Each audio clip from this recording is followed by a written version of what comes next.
Fight for the Law, put out by the New York Bar Association.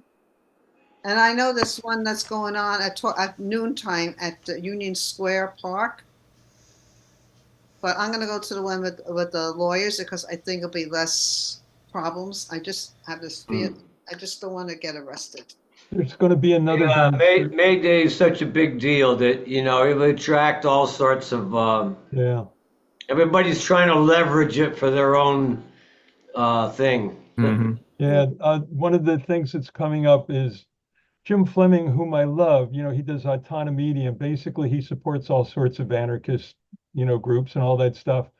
On May Day at noon, there's going to be a thing at the United Nations where there'll be 192 little flags, and people are supposed to burn the flags or something like that.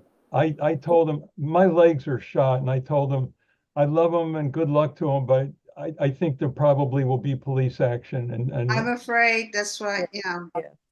Yeah, certain spots. I don't think it'll be that bad down in Foley Square because they're all lawyers. right. I hear you. I can't afford. I don't have money for bail. Yeah, I have problems walking, so I couldn't run away if because I used to do a lot of activities back in 2016, 2017. But I don't know. Now it's gotten to be, the atmosphere has gotten a little toxic. Very toxic, I should say. I don't know. Here. Hello. Hi, everybody. Gear is back. Hello. Okay, good. Wow. It's 2:08. We're going to start in about 6 minutes. I already started the live stream, so we are live streaming right now. Okay. Oh, let me fix my face. Hold on. Oh God! Too much light. Too much light. I don't think anybody's going to come on. I mean, I think I should put my phone on airplane. What do you think, Roxanne? I think at this point, yeah. I mean, it's just getting ridiculous. I just checked my messages. I don't think anybody's trying to come in or anybody. Let me just check and see if we got any emails. Because I don't see anything. I think it's pretty quiet. Because I always have this problem every time we start the reading. It's always like somebody saying, I can't get on. Where's the link? Where's the link? Texting me or whatever. No, quiet. It's quiet. Very too quiet. I was like up 8 o'clock this morning. Then I went back to sleep. I started to sleep to 10 o'clock because I'm tired. Even waiting up late last night, waiting for, no, nobody coming in. Good. I'm going to put this on airplane. Oh, we got something. We did get a message from Martina. Oh, dear God. Yeah, she obviously didn't remember her password. Yeah, okay.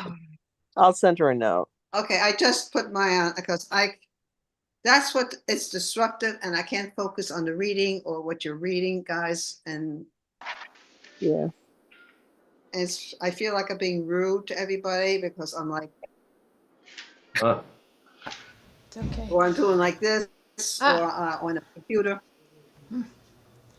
Well, I hope everybody make sure to post your books or whatever you're announcing in the chat. Last time I got very interested in Beth Morris and her book, A Yellowed Notebook. So I sent away for it, and it arrived. She'll be reading. Nice. Good, very nice. She'll be reading on the 4th. Zoom. Yeah. So check her out. I'm going to put it in the chat. Should I put it in the chat now? We have started. Yeah. Put it in the chat. So Okay. people can sign up. Okay. Right. We'll do right this second.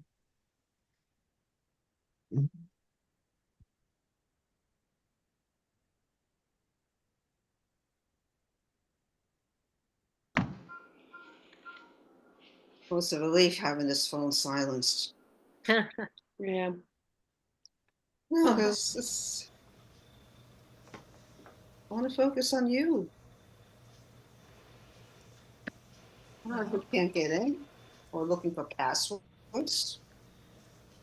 I didn't get my link. Yeah, Martinez. Well, I just told her to phone in. That's it. I don't know what else to do. Obviously she didn't remember her password or something. Starting with Google, but she doesn't have Google. Yeah, but not everybody does that. Not everybody has Google Chrome or Google. They just don't have Safari or whatever. I think it's not that. It's just like, when you first sign up, Mhm. if whoops, I'm gonna, oh, sorry. Bless you. You first sign up.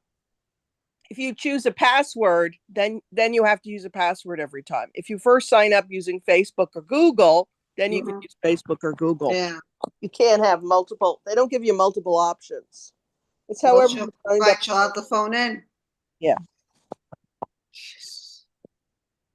I'm not even sure she gave us a phone number. Let me just see.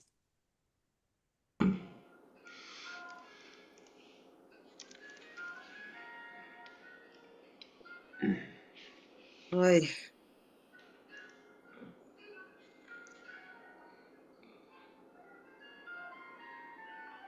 The life of a host is never easy. I know. You know that. You know that. I know. I'm speaking Host. the truth.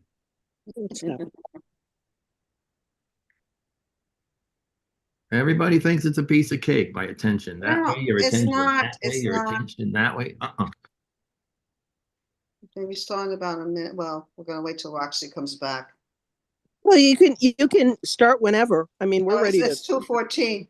Yeah, and 1 minute. 1 I'm minute. gonna be offline trying to help Martina. I'm sorry.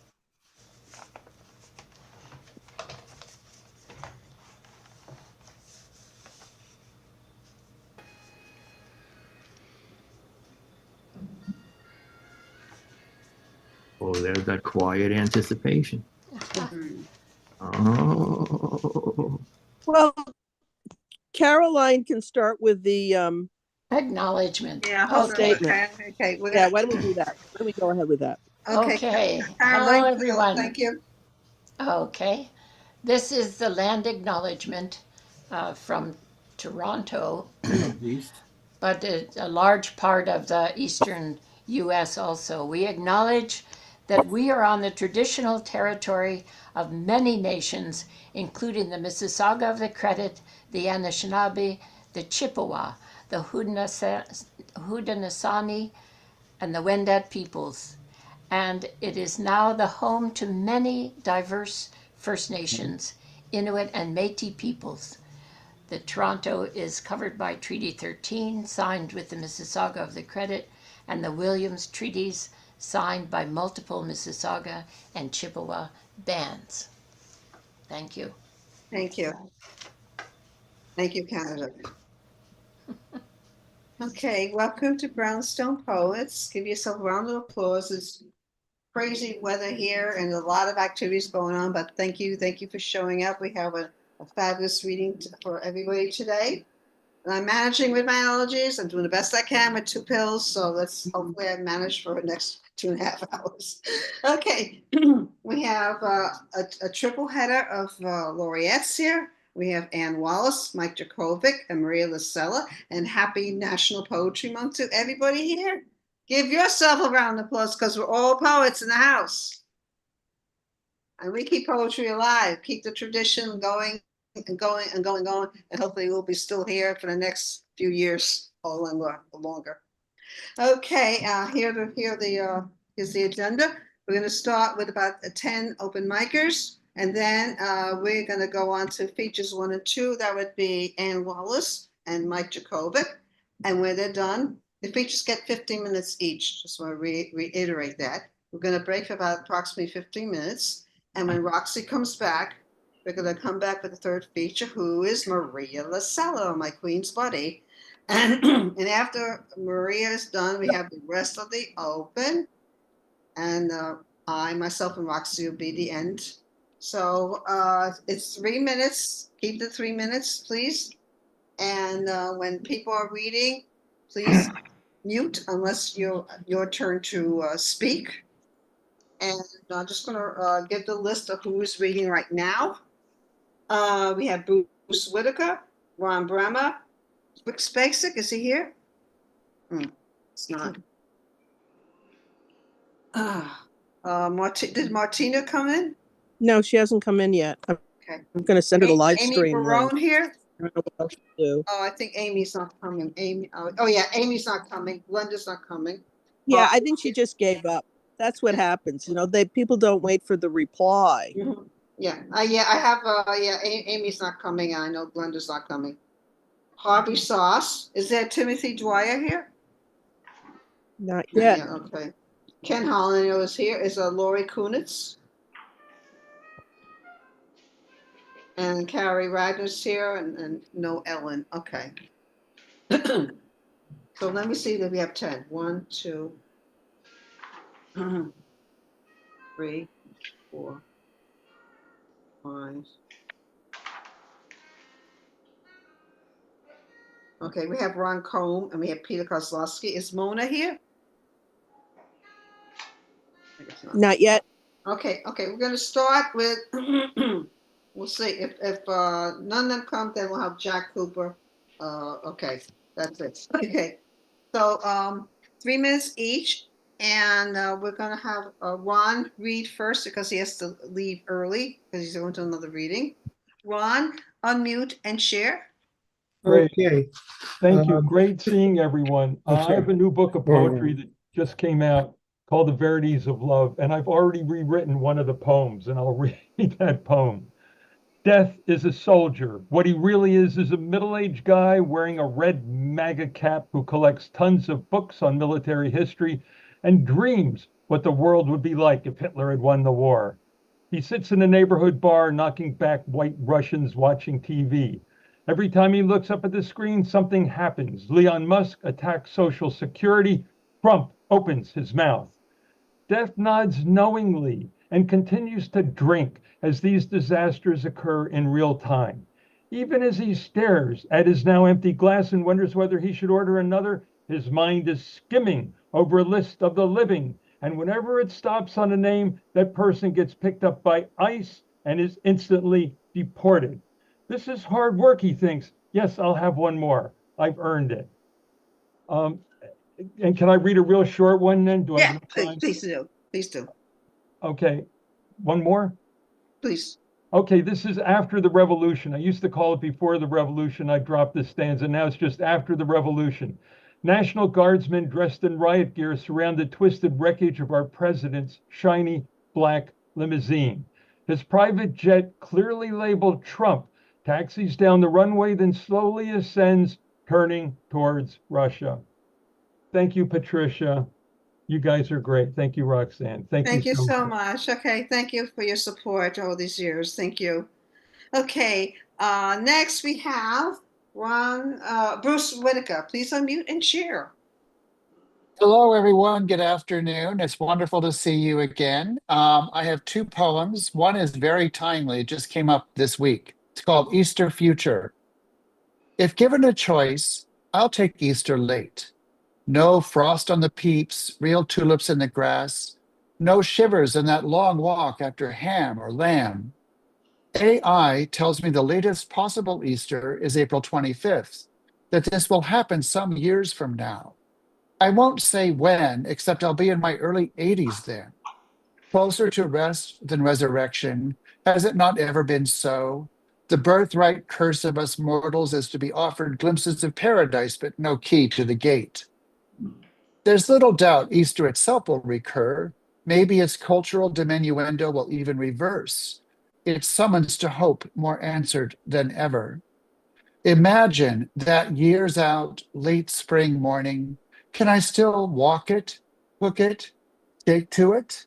What will time take in that racing meanwhile? Who? Although I no longer believe, I do like the bells. Grace in waves sweeping the blooming lanes, died in their not quite requited hope for renewal. And then I have a little sonnet called Modern Archaeology. The first tools you need are pickaxe, attention, and a sieve. The first, to knock away the merciful fog of forgetting. 2, to take up the disagreeable task at all. And the last, to sort the real from the dreamt, the hoped. You sift through the fetid mittens you've uncovered, plastic bags, music in all its mediums, baby shoes, looking and touching only to once again lose. Of all the jobs you've held, this may be your last, to divine the present, foretell the future from the past. Yet how? This sight, your life, is a bank of myths and shadows reduced to the dust, falling between fingers, stilting old clothes, remnants of dinners consumed, desires restrained, wander but briefly, then back to the primordial clay from which came these hands, these tools, this fading day. Thank you, everyone. It'll be a great session. I can't wait to hear more. Thank you. Thank you. Keep it going. Okay. Next we have Ron Brama. Please unmute and share. Okay, this is actually a poem in 5 parts, but I'm only going to do the first part. Hopefully that'll fit in 3 minutes. This was published in the Red Wheelbarrow, and it's about an event that occurred in 1976. The Symbionese Liberation Army, more by its verve than by its minimal bloody success, has given Christina hope anew. At least she seemed pleased, speaking fervently of her matriarchal communism beneath the elevated tracks of the Harrison Path train. She looking far too pale and thin, but lovely as ever nonetheless. With prodding, she admitted concern for the pain and death in the SLA revelries, though not for the stolen hearted burned bucks of hard-working cab drivers like myself. The shock of intersecting in this manner with my long unseen counterculture dream girl fortunately did not leave me speechless. The jobless time in Seattle has not been good for Chris. She's 2 years older and 2 years behind where she should be. No one is writing psychedelic haiku anymore. Her once snug jeans now struggle to stay up. But to me, she's still quite unmatched. But far more crucial than all this of love's lost and newborn dreams is the arrival of my train above. For Truffaut awaits at the Bleecker Street Cinema. Day for night gobbles all smaller matters when it comes to play in town again. Thank you and have a pleasant day. Thank you so much. Okay, next up we're going to have is Harvey Sauce, who has a reading tomorrow. Please come, check it out. Okay, just have to do video here somewhere. Okay. Yep. I'll probably be posting the invite with the links to join in the chat. I've got two, the first of which I wrote this morning and just put the last 2 words in. It's called Little Red Caboose Chugs a Heineken and Spills Its Guts. Perhaps you are familiar with the Little Red Caboose, who tells the track maintenance crew that it thinks it can when asked if ever it sees itself as a little blue engine, revealing to its buds what it would never tell its therapist. The suppressed memory of having gone chug, chug, chug after being spoon-fed a breakfast cereal of coal from a shovel.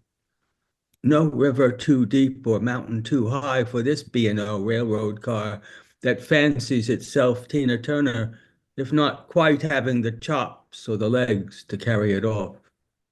Turning instead to its dream of being noted as a little blue engine who could, on that judgment day, when the last shall be first, fitted with a cow catcher to clear the track of idling bulls and their prom dates. With a horn of its own to toot, a fire burning in its guts like acid reflux, confirming the view of passengers suffering from motion sickness, as I do, that it's no fun being at the ass end of the train. Second one is called My Heart Attack, and is a fairly early poem of mine. Goodbye, my beloved red velvet cupcakes. My stent and I salute you. A psychic would see in our future 3 types of blood thinners, a more heart-healthy diet. My heart muscle has something vaguely Siberian about it, tough as a gulag confinee, even after an unforeseen blockage of 40% of the better red than dead stuff. Blood flow through what cardiologists term the widowmaker artery, which miraculously I have survived. My heart doctor, when asked, cannot explain why I am still alive, kismet or just plain stubbornness. I attribute it, at least in part, to my being unmarried, essentially friendless, to not having had to share my heart. Thank you. Thank you, thank you, thank you so much for sharing. Okay, I have to look at the list again. We have Ken Holland, Carrie, Magnus Wagner, Peter Kozlowski, Jack Cooper, Gear Austin, and Beth S.K. Morris. Okay, take it away, Ken. Thank you. 2 poems. The first one is very short. The title is All the News, Such as It Is Gray. This is a poem driven by its title, a title that thinks it is a poem which has said all it has to say. This longer poem, the second one is, it references Zyklon B, which some or maybe most or all of you know is the gas the Nazis used in the extermination camps. And the poem itself is structured to mimic all those TV ads, especially on cable, for various drugs and medications. And the title itself begins the poem. So, attention all patients. This is an important message. Doctor recommended Zyklon B has been shown in clinical studies to reduce the risk of survival by 100%. Side effects, though brief, commonly include shortness of breath, painful blistering, triggering of the gag reflex, and may cause Semitic skin tone to turn blue. Uncontrollable extension of arms and hands in a beseeching manner has also been reported among women of child-rearing age. If you or a family member have had an allergic reaction to genocide in the past, please don't take Zyklon B, and do not let your doctor know your family medical history, as this may lead to a deep genealogical study of your family's racial origins. Patients who took Zyklon B and experienced no ill effects were found to have predeceased treatment due to heart failure, extreme anxiety, profound despair, or, while rare, a limited yet effective variety of self-inflicted wounds. Contact your health professional for more information or to receive a trial sample. Under certain circumstances, you and your family members may be eligible to receive Zyklon B at no cost. The makers of Zyklon B are not responsible for any of the contents of this message. Zyklon B is a registered trademark of the world pharmaceuticals industry, and any infringement on its trademark will be prosecuted and may result in substantial fines or a brief period of chambered incarceration. Please call the number at the bottom of your screen. Call today or call anytime. Supplies are unlimited. Thank you. Looking forward to all that's coming. Thank you, Ken. Thank you for sharing. Okay, next up, we're going to have Carrie Magnus Radner, and after her, we're going to have Peter Kozlowski. I don't see Mona here yet, right? Oh, goodness. A lot of people on the show. Jack Cooper, Gear Austin, and Beth S.K. Morris going to end the group. Okay, Carrie, unmute and share. Hey, everybody. I'm going to have 2 short poems. First one is Greenpoint, and the second one is Q32 Realizations. First, Greenpoint. I dreamt I was flying above the Pulaski Bridge when I rode the B-62 bus on Sunday afternoon after walking around on Manhattan Avenue. What a buzz. The sun was shining on Palm Sunday / second day of Passover, and for once I did not feel passed over. Where the Polish settlers dug into the roots on the top of Brooklyn, polishing down the storefronts of groceries, coffee shops, and donut holes, where on the other side of the river, Long Island City, Queens, waits like a kissing cousin or a nervous lover. But it feels good to be outside. Though I work in LIC, both Queens and Brooklyn welcome me back like a beloved mother.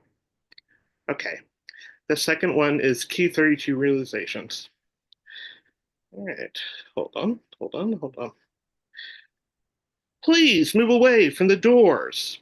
Oh, you gorgeous young Lululemon girls, with your short shorts, fake eyelashes, and perfect hair. Won't you please give your seat to the elderly and disabled? Don't you see, oh young girls, that old woman getting on the bus, hobbling forward upon her cane? Every step she takes is a painful one. She glares at you two. You've taken her seat. She needs it. But all you need is to cross the bridge toward Queensboro Plaza instead of taking the N train. But everyone can't control another's behavior. We can only control ourselves. Not everyone noticed every leaf on the tree or could see grains of rice stuck on the kitchen sink in the dark. Empathy is slowly learned. People can't see what you can see. Let it go. Get off the bus, go to work, look both ways, watch the road, look after yourself, and take care. Thanks, everybody. Thank you. Thank you. Thank you, Carrie. One of my editors for Brownstone Poets. You'll be hearing from me next week. I'll send this stuff to you. So when I start work soon too, so I'll be like, ah! Okay, next up we're gonna have Peter Kozlowski. Take it away. Okay. You hear me now? Yes. All right, I don't have a poem, so I'm going to read one by J.D. Rage. I don't know if you see a picture here. And it's called the Easter Poem.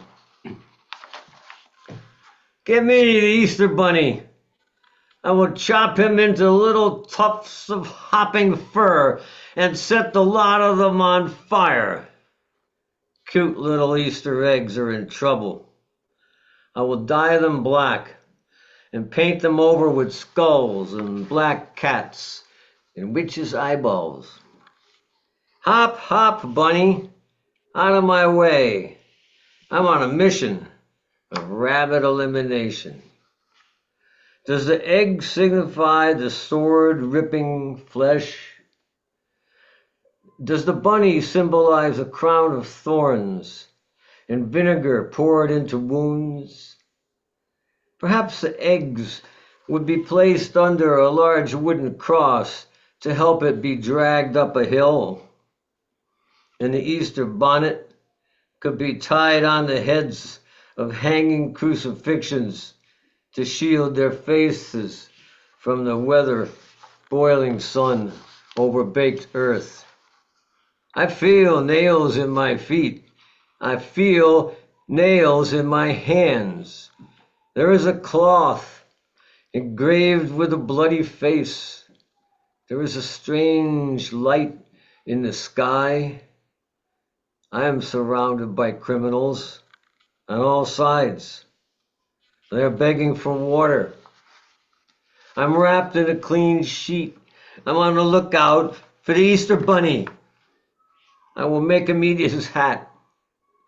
Then I will nail his little hands and feet to a stake and hang his body under the arch leading into Washington Square Park so he can watch the Easter parade with an unobstructed view. Thank you, JD. And thank you. Thank you again for sharing that. Rest in power, JD. Okay, next up from Paris, the wonderful Jack Cooper. Why, thank you, Patricia. Mr. Poet Prada. Yes. I have two poems. The first is called Augury. In how many years will the trees here climb to my windows, perhaps to listen as they glisten now. Freshly leaved tulip, the tallest, meanwhile spangled with diamonds, gifts of the rain.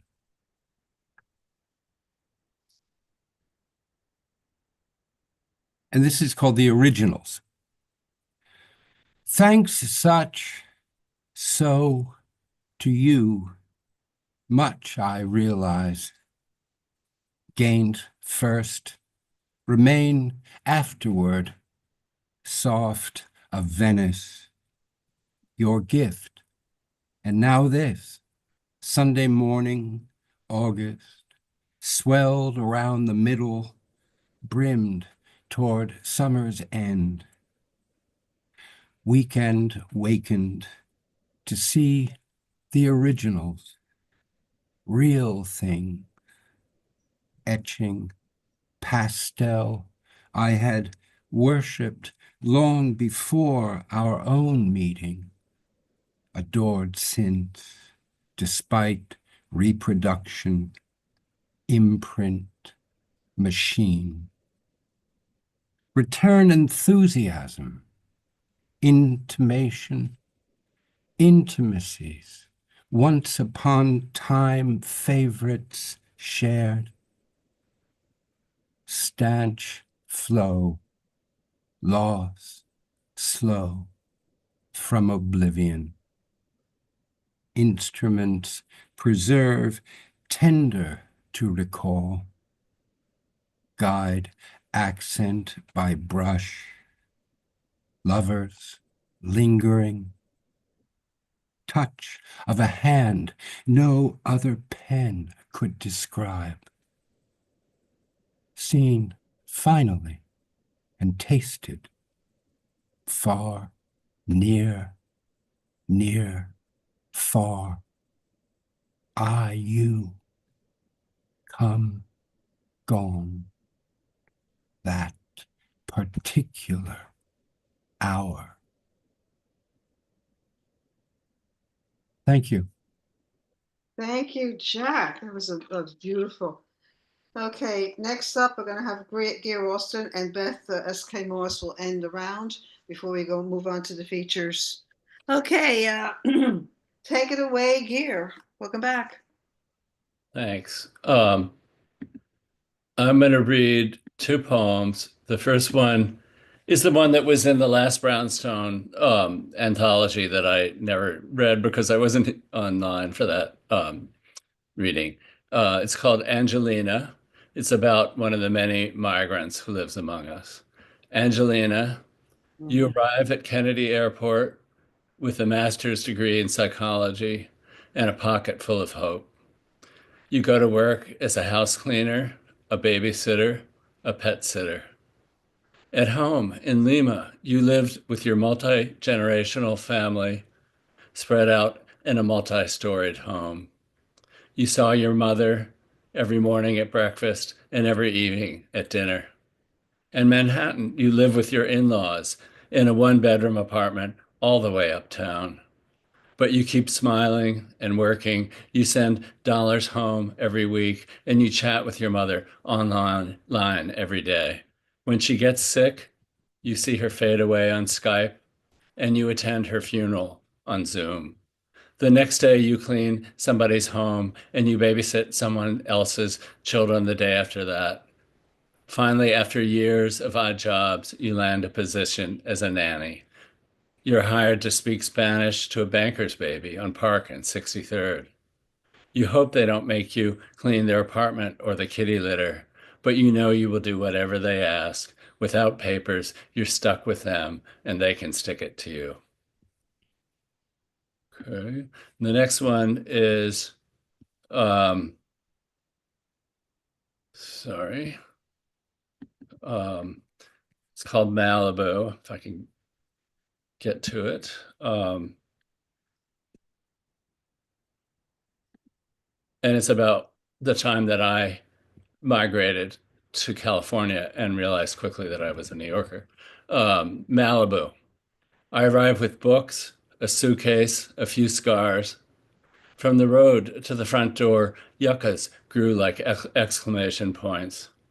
You and I, outliers, two men just released from boyhood, living together in a house with a view. I stared at the Pacific all day long. One day I saw nuns frolicking in the water, black and white habits sopping wet. I looked for cameras. There were none, though movie stars, hatted and sunglasses, glassed, often strolled along the beach. A boulder in the foreground, dark brown rather than New England granite. Our house, a leftover from an earlier era, a set for a nostalgic movie about fragile love. You were the star of the film, black-haired and sunny, a child of California. You wanted me to fall in love with your scenery, how the sky oranged and pinked in the evening, how the ocean lulled us to sleep, how the beach was public property to the high tide line. Behind the house, blue sky and brown hills. You promised they would green in the springtime. Every evening, our neighbors drank gin and tonics by their pool. The lights of the city winked at us through the darkness, and lizards scurried like departing lovers. My white shirt at odds with the ambiance. Soon I would leave too. Thank you.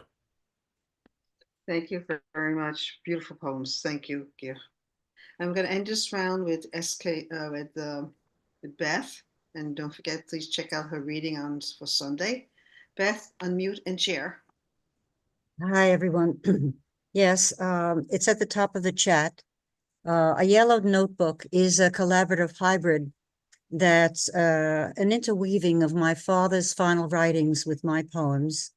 And one of my readers said it reminded her very much of Natalie Cole's mixtape, Untitled, with her father's music. So I'm going to read just one poem. It's from the family section, the first part. And we had a bungalow in northern New Jersey, which really was our true home. It's called Fanny, Fanny, Get Me Out. We ran towards the terrified cry coming from the stone fireplace he was building at the end of the patio. My father had miscalculated, encased himself inside the tapered walls of the near-finished chimney flue. The only parts of his body still visible from the ground were his face and neck, crimson, drenched in sweat from trying to free himself. His arms splayed across either side of the chimney like the wings of a crippled airplane at the end of the runway, useless, immobile, trapped. The three of us gathered crowbars, hammers, pipe irons, anything to hack through the hardening cement and release him. And so we did. Enough to allow my father to hand over himself over the rubble, reach his ladder, collapse on the deck chair while we snickered. Not the only time the women in his life laughed at his quixotic projects, but my father persevered. Despite momentary humiliation, he finished a fireplace envied by all his neighbors. Lounging by the fire on late summer nights, we sat listening to Brahms on the shortwave until the flames of that tenacious hearth died out. Please come and contact me. The virtual Zoom party and launch is next Sunday. It's now hope to see you all there. I know a lot of my people who are reading also along with me on next Sunday are in the room today. So it'll be a big surprise when you see them. And everybody's welcome. Thank you. Thanks Beth. a lot. I just reposted it because it was way up Okay. on top. Thank you so much. I'm very honored you. to be part of the group to read. Thank you. And we're going to move, before I move on to the first two features, I'm going to, this is the next group who will read after all the features read. This is round two. That will be Caroline Di Giovanni, Zoria Zadbod, Zev Torres, Walter Gallo, Dorothy Cantwell, myself, and Roxanne, and whoever comes in late. Okay, we're going to start with feature number one. That's Ann Wallace. Welcome. Ann E. Wallace, PhD, is a 2023-24 Poet Laureate of Jersey City, New Jersey.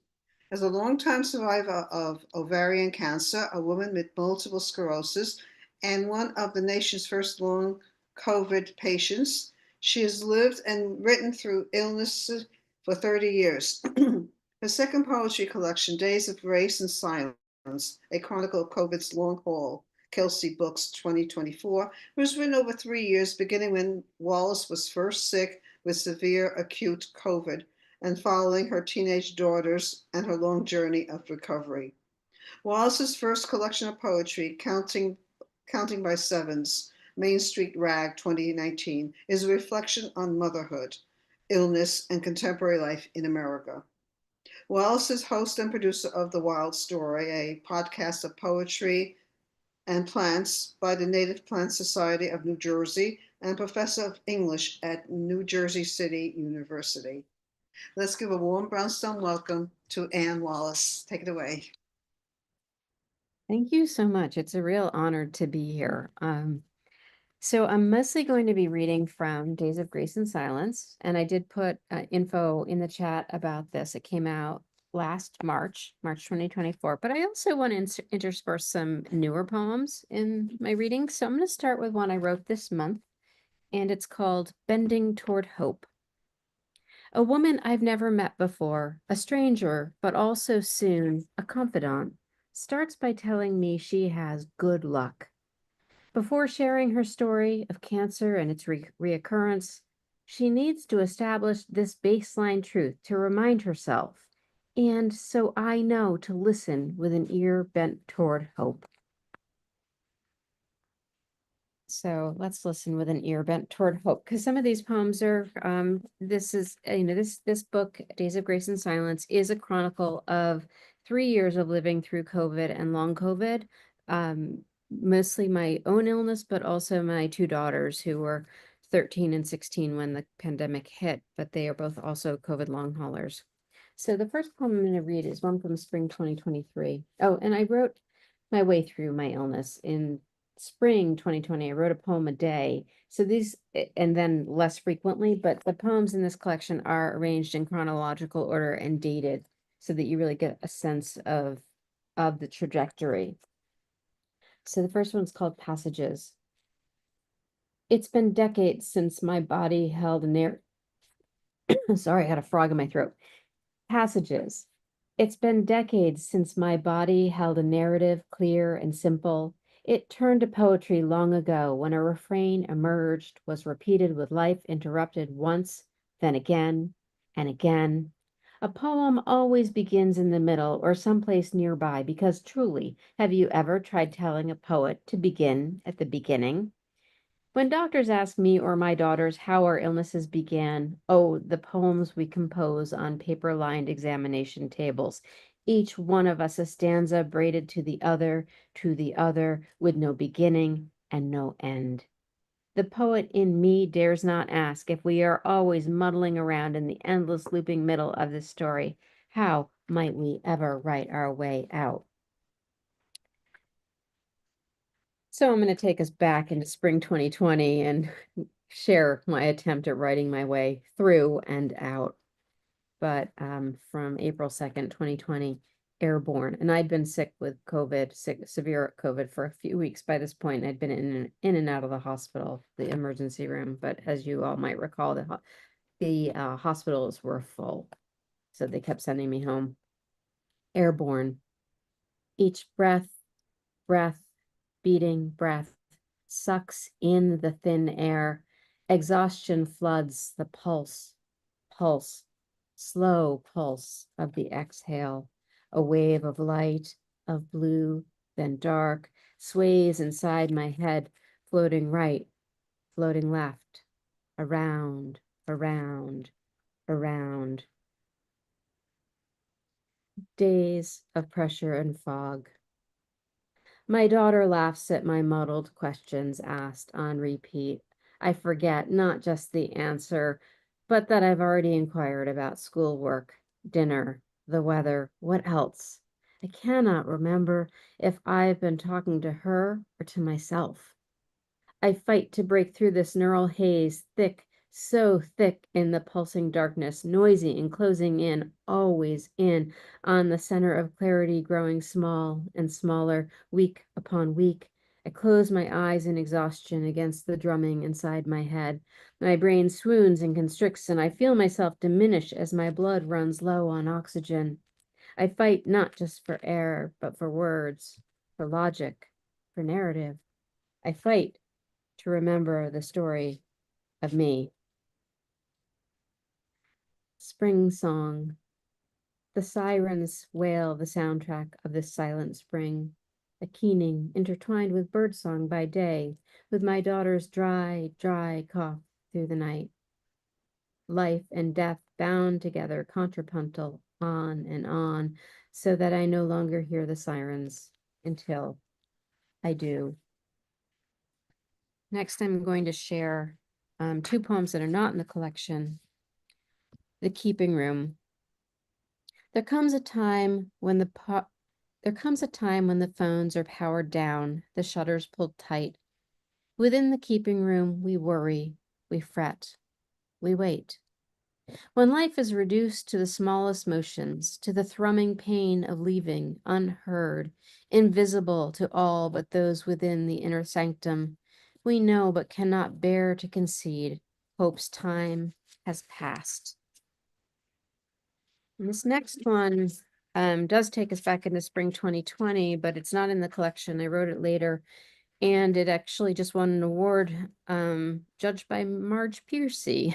It's the Cape Outermost Poetry Prize. So this was, well, it came in second. Sorry, it didn't win. It came in second place. It's called The Funeral Director, Spring 2020.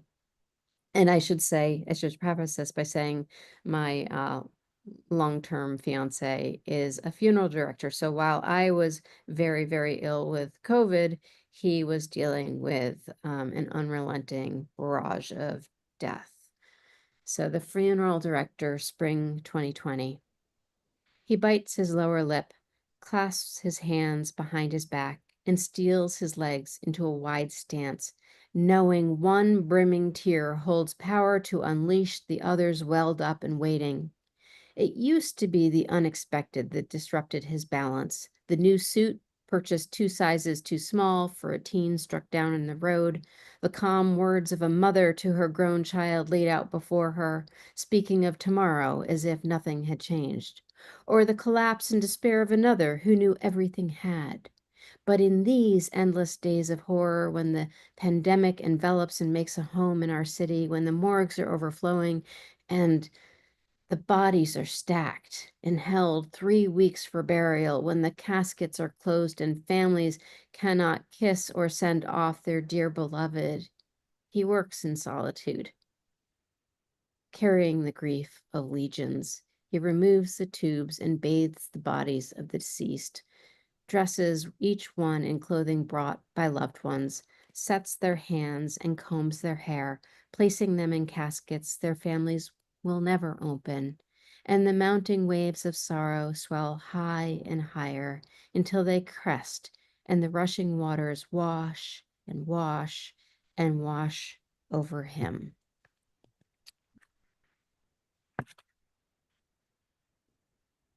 To take us back into this collection, I wanted to share another one about a person who died from COVID.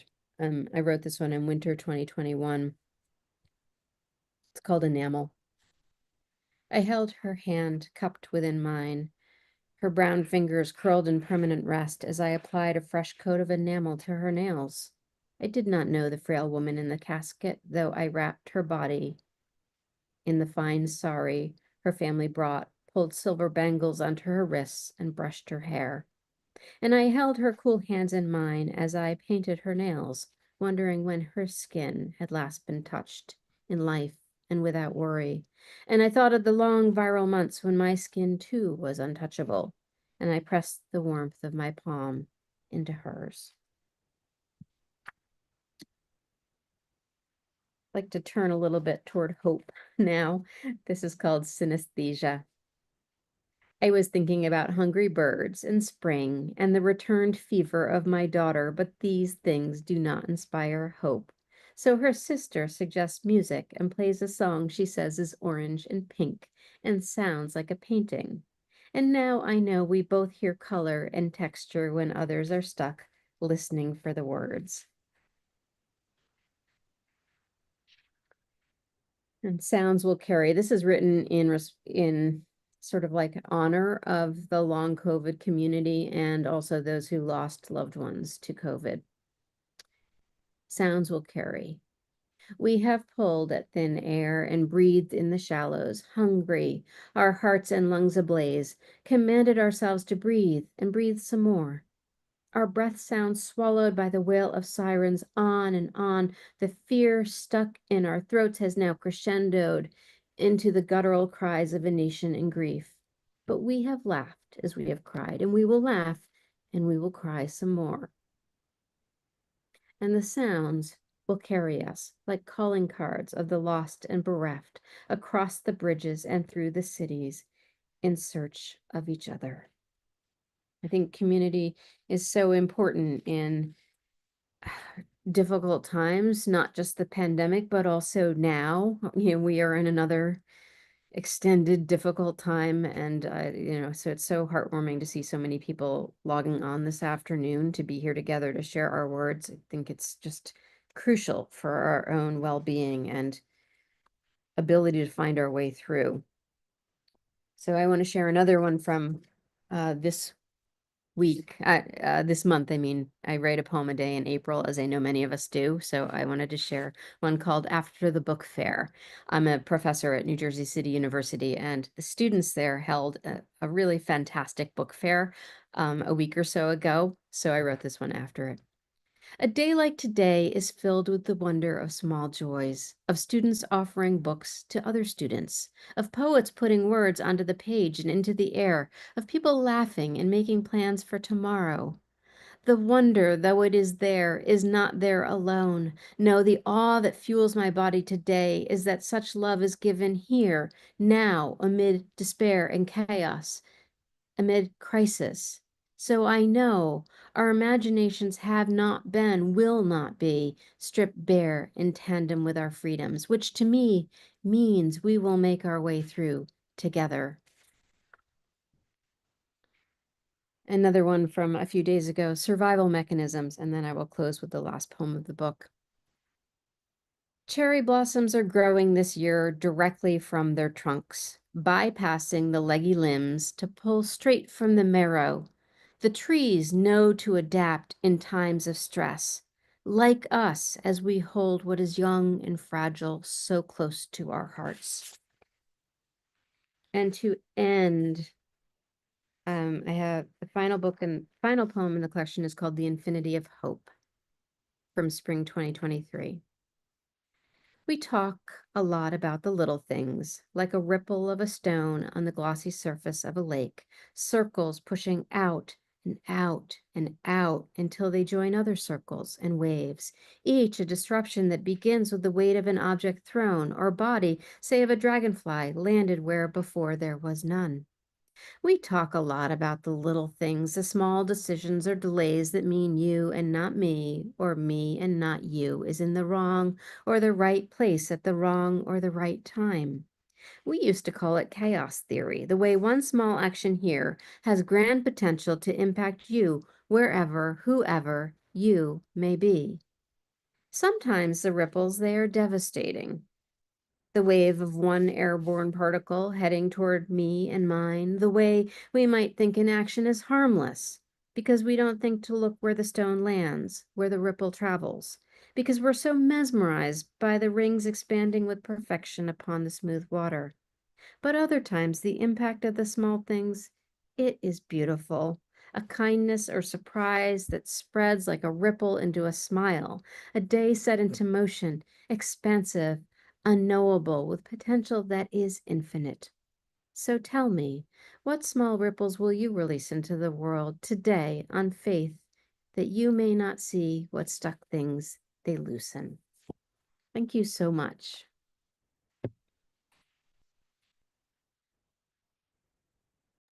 Thank you so much, Beth. Thank you so much, Anne. Beautiful reading. Now we're going to move on to Mike Jakovic. Mike Jakovic, 2025 Ulster County Poet Laureate, published globally with little reportable income.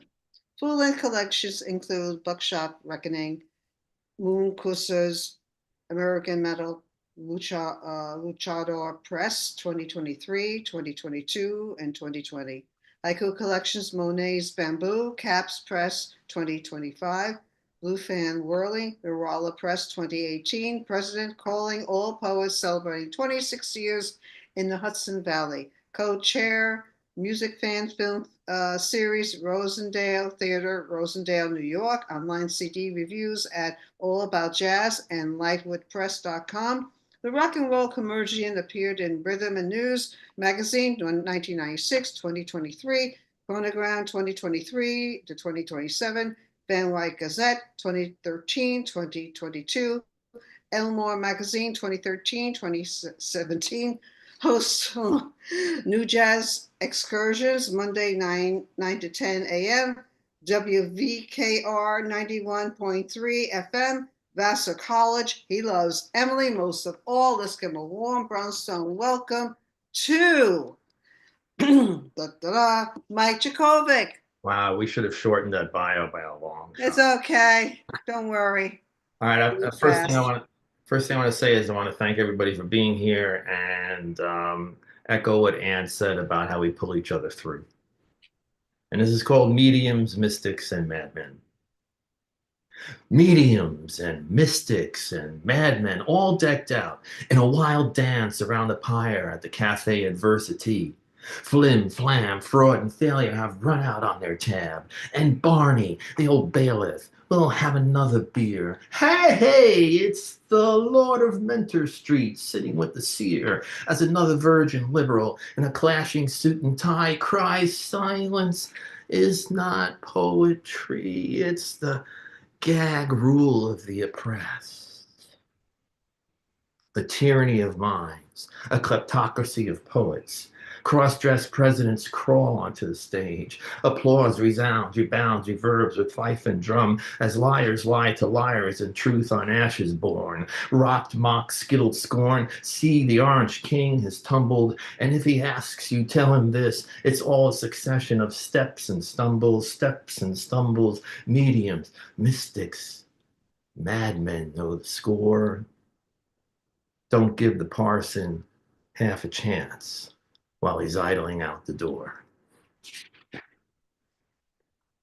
This one was written in conjunction with my friend and wonderful poet here in Hudson Valley, Mr. Will Nixon, and it's called Two Doors Down. There is no corner home for your latest desire, but there is a cozy duplex just off Main behind the shoe repair and waterworks. 2 doors down, there's a cute artisanal bakery where cupcakes become dreams and a toothless man rails for mints. The Dutch apple chocolate is sometimes dry. Other than that, it's a very quiet town, sunny and white, where AR-15s are all the rage and Lotto governs the poor. The ringleader lights his flaming hoops as lost girls play hopscotch with religion in their earbuds. The way is cleared and the prophet, the riser erected, the carpet tacked down, the faithful stampede, bring their children to the pyre. Tomorrow could be the be-all and end-all, but it is still just a staircase, a footnote, a cheap sleight of hand the king sometimes uses, then overdubs strains. Then on Wednesday, the town board votes, and on Thursday, another mass shooting. Monday 6, Tuesday fatal, Wednesday 8, Thursday 9, the weekend 10, Monday 12, Tuesday 12, Wednesday 6, 13, Thursday, Friday 16, Friday, Saturday 24, 9 at Sunday school, college Monday, market Tuesday, the mailman Wednesday, Thursday Main Street, Friday mosque, Saturday temple, Sunday Mormons, and Monday 10 more, double down Tuesday, double down Wednesday, 14 Thursday, 16 Friday, Saturday plenty, Sunday more. Monday thoughts, Tuesday prayers, Wednesday thoughts, Thursday prayers. Nurses Friday, Saturday tourists, Sunday, Easter Sunday. Fireman Monday, blue plate Tuesday, Wednesday, Thursday 10. The roofer red knots, North America's most common subspecies, flies the equivalent of the moon and back in its lifetime. Now it faces extinction as we over harvest horseshoe crabs for the terminally corpulent. Tell me again how we are not to blame for everything dying on this planet. Please tell me again. It wasn't clear the first time. This is a relatively new one called Halo Drop. The slow gin sun lingers on the parlance of isolation. A bastard tribe of toxic salesmen take office. Internment begins. The crude king burns ballots.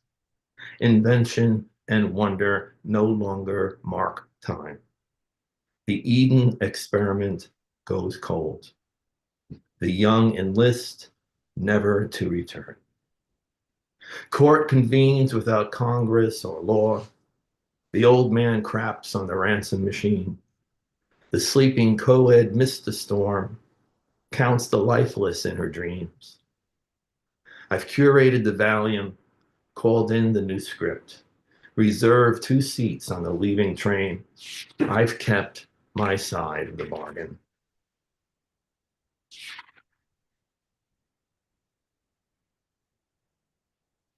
The one about the girl who balances ecosystems.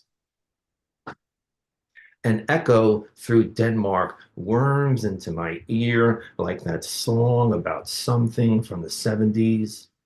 Its groove, its beat, its harmonies, heard as God's casino welcomes the herd. It's the theme to that show about the girl who balances ecosystems. It prowls like evolution in the back of my ear. It plays in my head. It plays in my head. It plays in my head and at festivals that sell pretty weapons. An echo through Denmark sure gets around.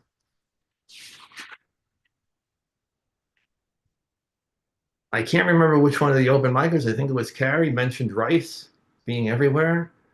We must all be thinking the same way because this is called Dad's Old Cudgel. As a metaphor for the human criteria, suspected since childhood to come crawling from the cave, rice defies gravity. It just does. Whether cooked at home, jasmine, bomba, or ordered in, pork fried, forbidden, it makes no difference. No matter. Put a spoon, a fork, a ladle into grandma's moonstone bowl, and a handful of wild rice going to scatter to the counter. The floor, your negligee, Dad's old cudgel, arboreal, sticky, parboiled sweet. On the wall, stuck to the spoon, the sponge, of course. You clean up, but there's more. Glutinous, short grain, over by the teapot 6 feet away. Rice on the cat, the splashback, the wall, Buffy's teacup, basmati, baby, all over the goddamn place. The main road through this broken burb reminds me of Manhattan. Spitting, smog-like, chloroform, satin sheets and paper cruds across our barren skin.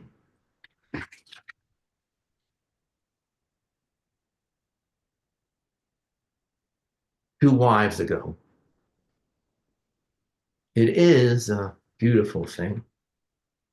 Stockpiled, vacuum sealed, cool, clean, dry, purchased bit by bit, each payday for the last 16 years and 2 wives ago.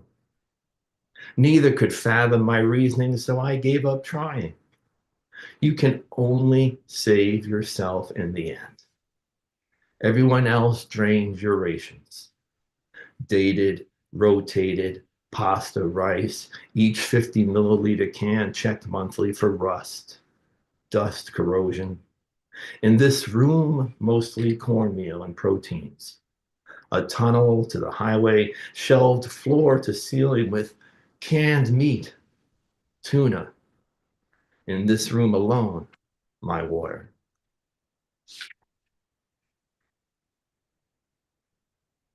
I was building a skyscraper when I ran out of sky and cozied up to the whereabouts of heaven.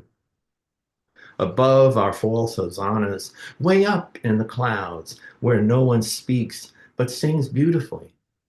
Above the movement of money, gunfights and late stage cancer, grade school body counts and shots per round.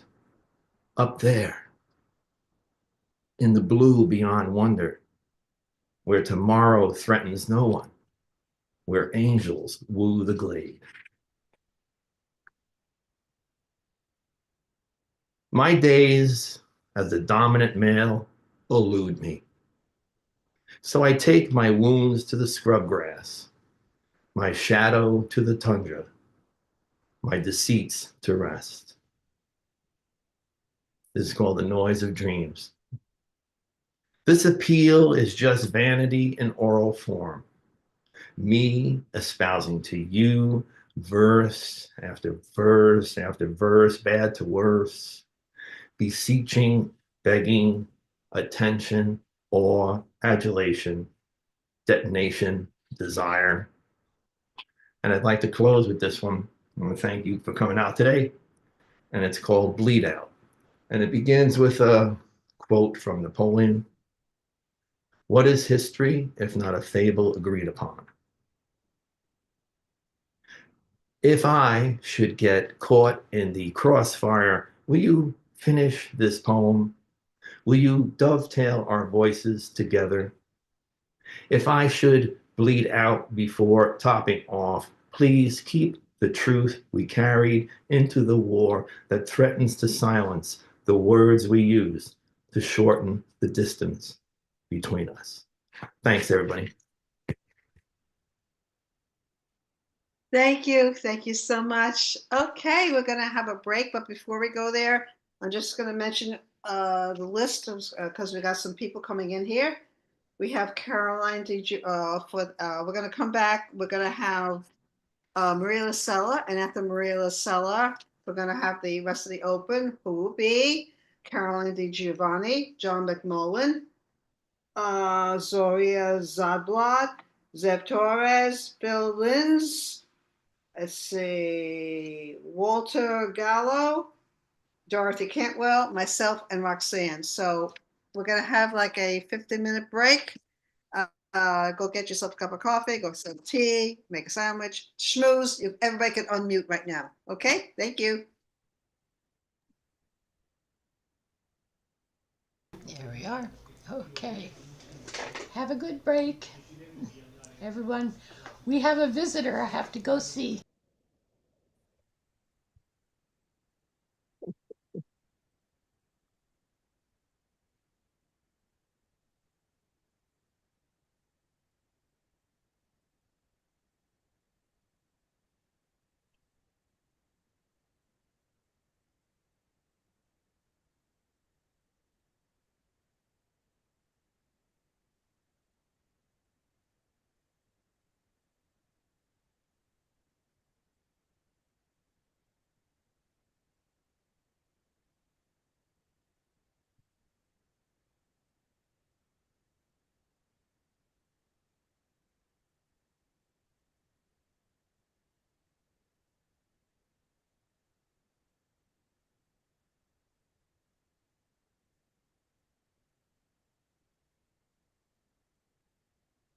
You can unmute everybody.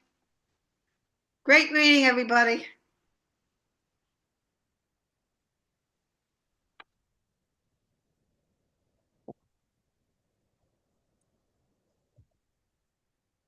I love the musicality of the poems today. Yeah. There's a thread of wonderful musicality that goes through all of them. You notice, Patricia? Yeah.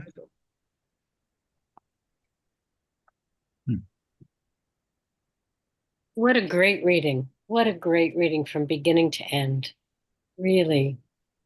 Thank you, Dorothy. I think the features are, we got a great lineup. And the Features and night the is open always mic. It's just great. Really, it's been great.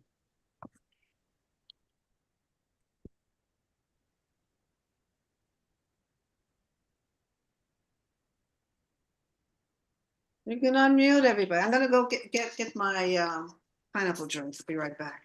Yeah, I'll be back in a moment.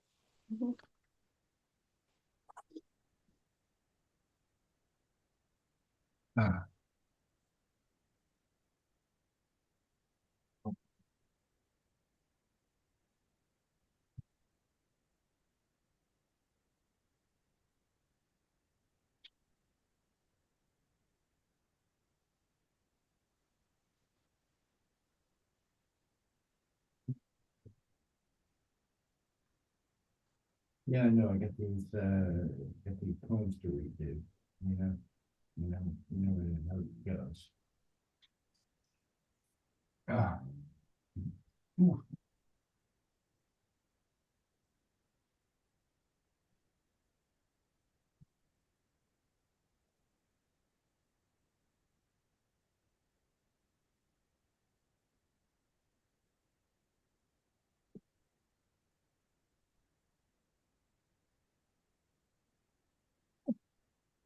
A lot of mint. I put in this honey, mint, a little bit of cinnamon too. Oh, Dude. pineapple juice, pineapples.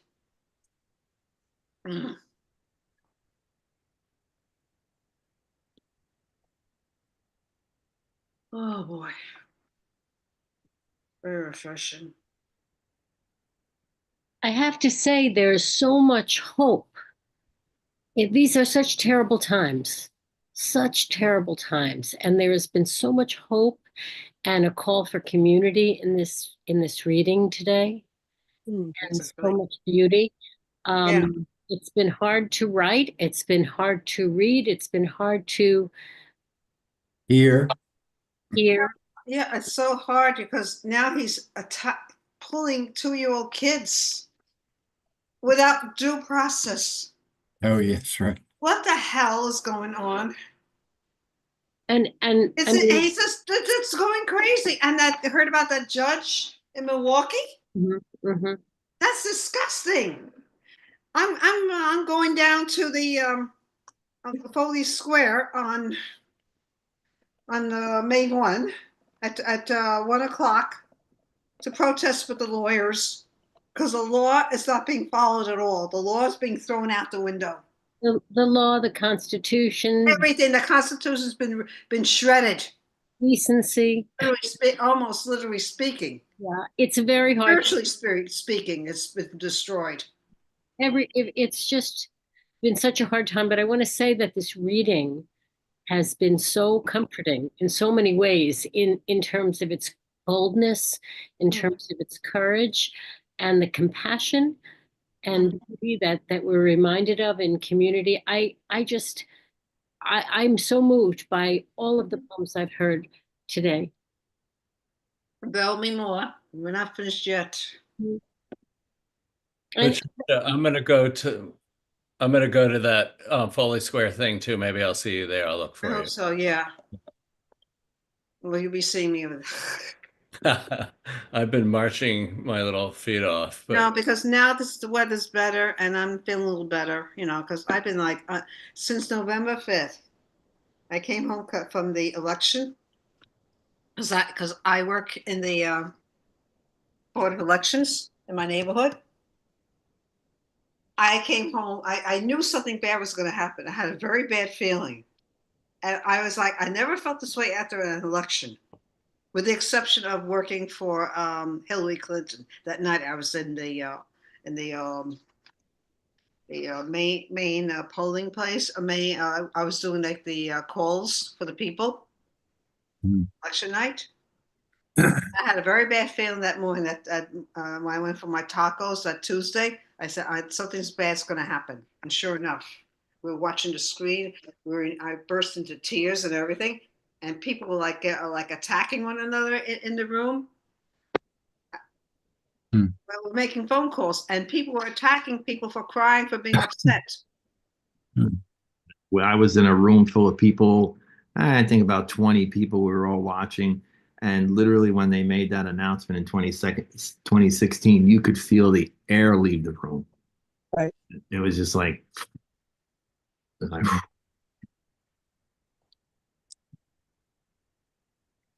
Yeah.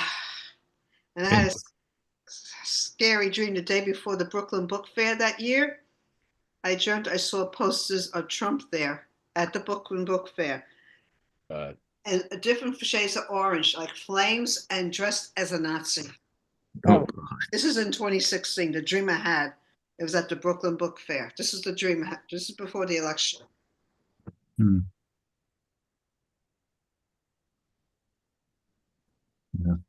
Oh my God.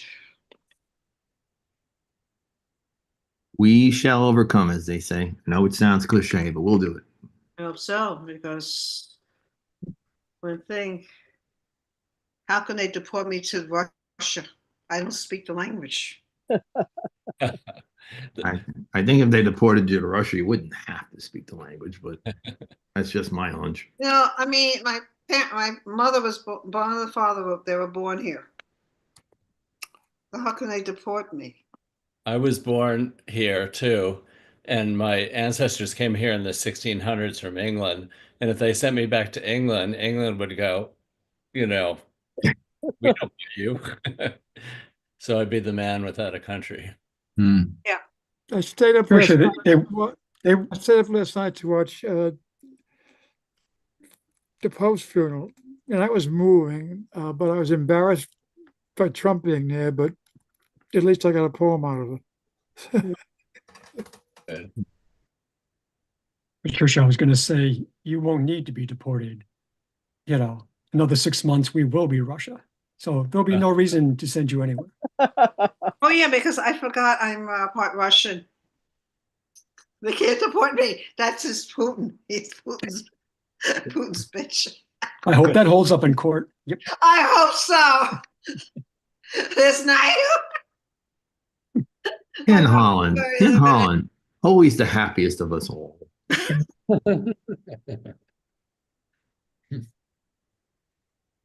part Ukrainian too, so. Oh, is that why you're trying to learn Ukrainian? No. I stopped. I just can't pick it up. It's like a lot of the words I heard. It's both Russian. It's same words. Most of it. Some is in Russian. The same thing. Yeah, Emily and I have a dear friend from Ukraine that we met while we were traveling, and we've remained great friends over the last 10, 15 years. And she was here last year and stuff like that. And to listen to her talk, man, it sounds like everything in Eastern Europe together. It sounds like one big conglomerate of everything they talk in Eastern Europe. It was unbelievable to listen to it. Because it's like going to another state. Yeah. That's why they speak several languages, more than one language, because it's like, see, the problem with this country is that, it's English is not the official language, but they're acting like it is, and the attitudes growing up, that's why that you can't learn, you should, unless you go to a special school, where you have money, you're supposed to learn, they should teach you when you enter kindergarten, another language, like this is what they do over in Europe. Mm-hmm. But they don't require that here because it's the attitude. We should have a choice because that's when you learn. Oh, Caroline, you're muted. You probably know French. Caroline, you're muted.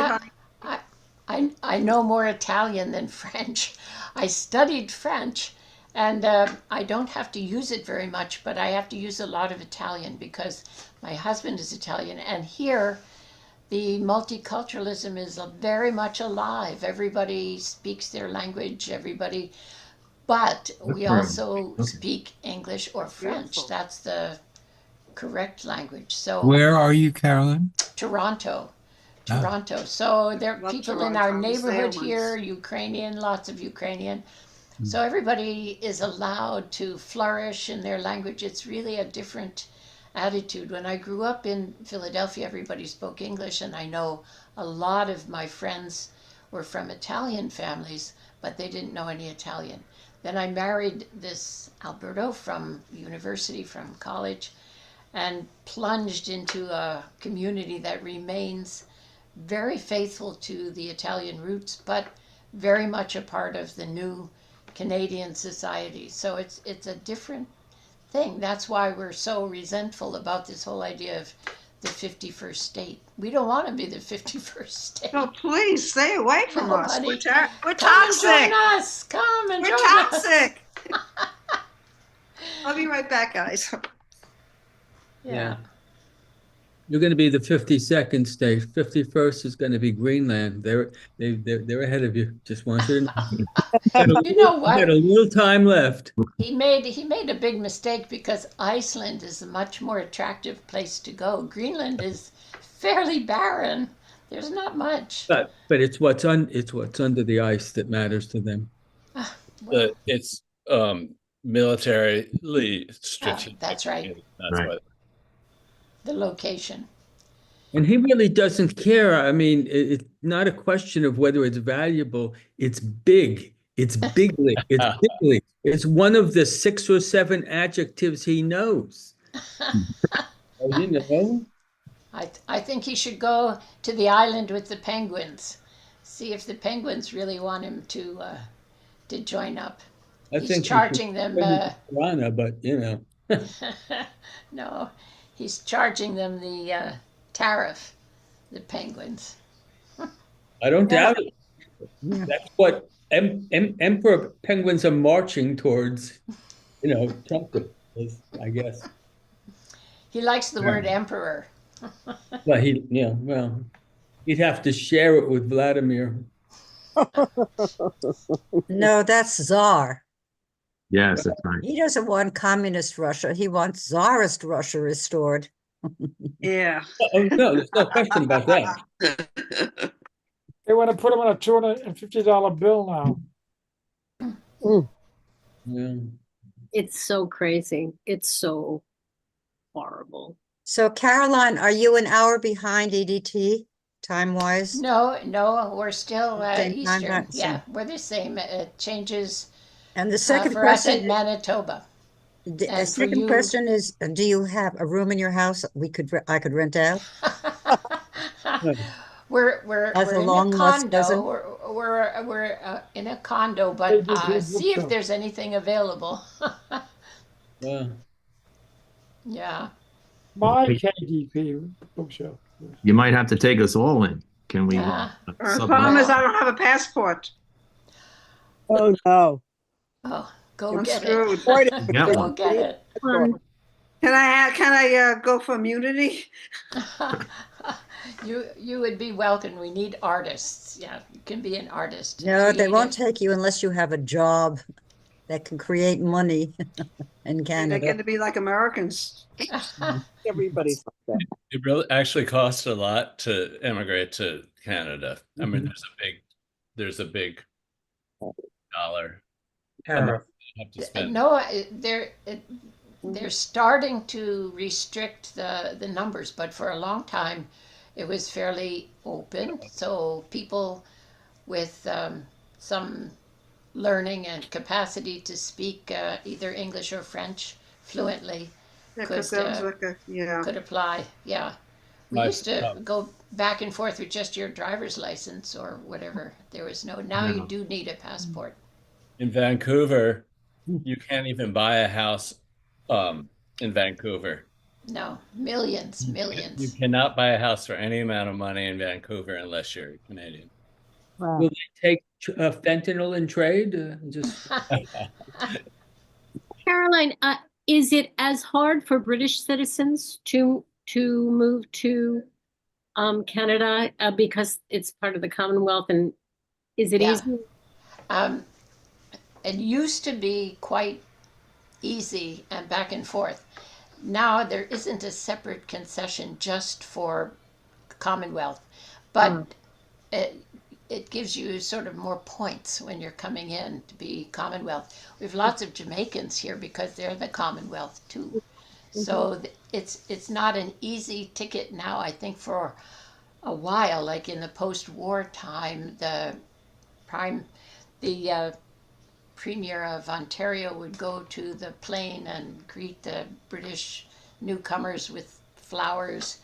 That's over now. Then they needed to have workers, so they started allowing lots of others, like the Italians, the Portuguese, and the Greek. Suddenly they were flooding in, and now it's anyone willing to work who can work in English or French. Right. I understand that a lot of the film production is moving to Canada. Yes, yes. But what yeah. about now? Well, if they're here already, they're probably already established, because at first they'd have to bring crews up, but now the Canadian film development has really grown, so there are a lot of technical people here, a lot of studios, a lot of capacity. In the last 15 years, there's been a big change. So the movies used to have to bring everything with them and then take it away, but now they can find most of what they need already here. So if they're coming, they'll come. Yeah. What if you marry a Canadian? What happens? You can be welcomed in, no problem. You get a passport? Well, I have to have Oh, American. you have to have a passport to come to the country, but Right. But if I get lucky, by somebody who's Canadian, it takes. and we It want to takes get married, I mean, we'll have a takes problem immigrating up there. takes about a year. You can come in, but you don't get papers and citizenship until. I guess we gotta be okay. Because there are a lot of people who just get married for 3 weeks. Okay, we have to go back to the reading now. Okay, ladies and gentlemen, back here, back in the tube, everybody. Thank you, Roxanne. Okay, welcome back to part 2 of Brownstone Poets. We're going to start with the Maria Lacella, and at the Maria Lacella, we're going to have the rest of the open. And that the open mic will be Caroline Giovanni, John McMullen, Zoria Zodbod, Zeb Torres, Bill Linz, Walter Gallo, Dorothy Cantwell, myself, and Roxanne. Okay, we're going to start with Maria Lacella, my Queen's buddy. The 6th Queen's Poet Laureate, Maria Lacella, was awarded an Academy of American Poets Laureate Fellowship.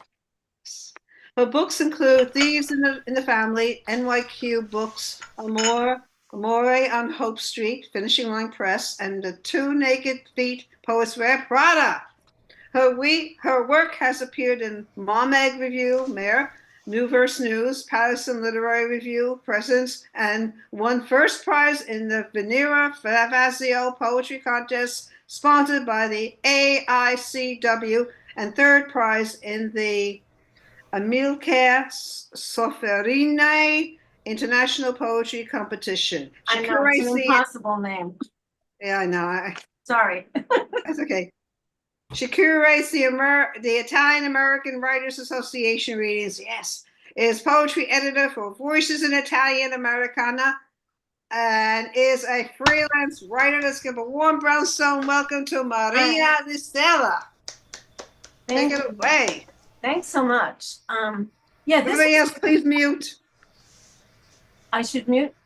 No. Everybody else, please mute, because some people are still unmuted. Okay, sorry, I started talking. No, talk about the rest of the people. I just want to put my little timer on so that I don't do too much. Okay. I wanted to start with this. I got a piece in this journal called Presence. It's a journal of Catholic poetry, but I don't think you have to be Catholic, and you don't have to be very religious at all. And I'm dedicating this poem to oh, I don't have the right page. That's very nice. Oh, I'm sorry. All right, I might have to come back to this because I don't want to make you wait. I wanted to dedicate this poem though to Susan Wyman, whose mother just died a year ago today. And the thing is that she couldn't be here today. So, but I said I would mention it anyway. Let me just get the poem. I'm sorry. I usually have all this stuff organized so well, and I'm sitting here all this time. I want to get that. Oh, let's see. I'm sorry. I hate when people do this. Okay, I'll start with something else. Never mind. I'll start with. First of all, I want to thank Patty and also Roxanne, because Roxanne was the first to tell me that I should put my things in print. These are two of my books, but hold them up, hold them up. But the Roxanne book is this one, which she actually designed the cover. Right? Got it. And it's called Two Naked Feet, and it opens with a very short piece in Italian and English. Due piedi nudi, cercando il tramonto, dimenticando del tempo, né ieri né domani. Two naked feet, searching for the sunset, forgetting time, neither yesterday nor tomorrow. And I want to read, first, I'm going to read Amore on Hope Street. And Amore is actually a restaurant, and it's actually on Hope Street in Stamford, Connecticut. I'm just kind of vaguely aware of how much loss one begins to feel as one gets older, and not necessarily of your own, but significant people in your life. So Amore on Hope Street. We swivel into wooden captain's chairs at Amore on Hope Street. The music is low but audible. Frank Sinatra sings "The Lady is a Tramp." I guess they like Sinatra. Why do you say that? She asks. Because they play him every time we come here. Oh, is it playing now? Yes, but low. Not to bring attention to her diminished hearing. I was thinking a lot about him a few days ago, she says. Really? What made you think of him? Knowing she boycotted Sinatra for his bad politics and his mob ties. Well, you mentioned him, that he was singing, you know? She catches me in a web and warp of time lost. Louis Prima and Keely Smith, cat through the rollatini. We make it to espresso, sipping to Connie Francis's holy hymn of Mama. My mother-in-law looks up. Did Frank Sinatra die? I want to burst out laughing at the silly, senseless exchange that usually starts much earlier with this. Yes, he died.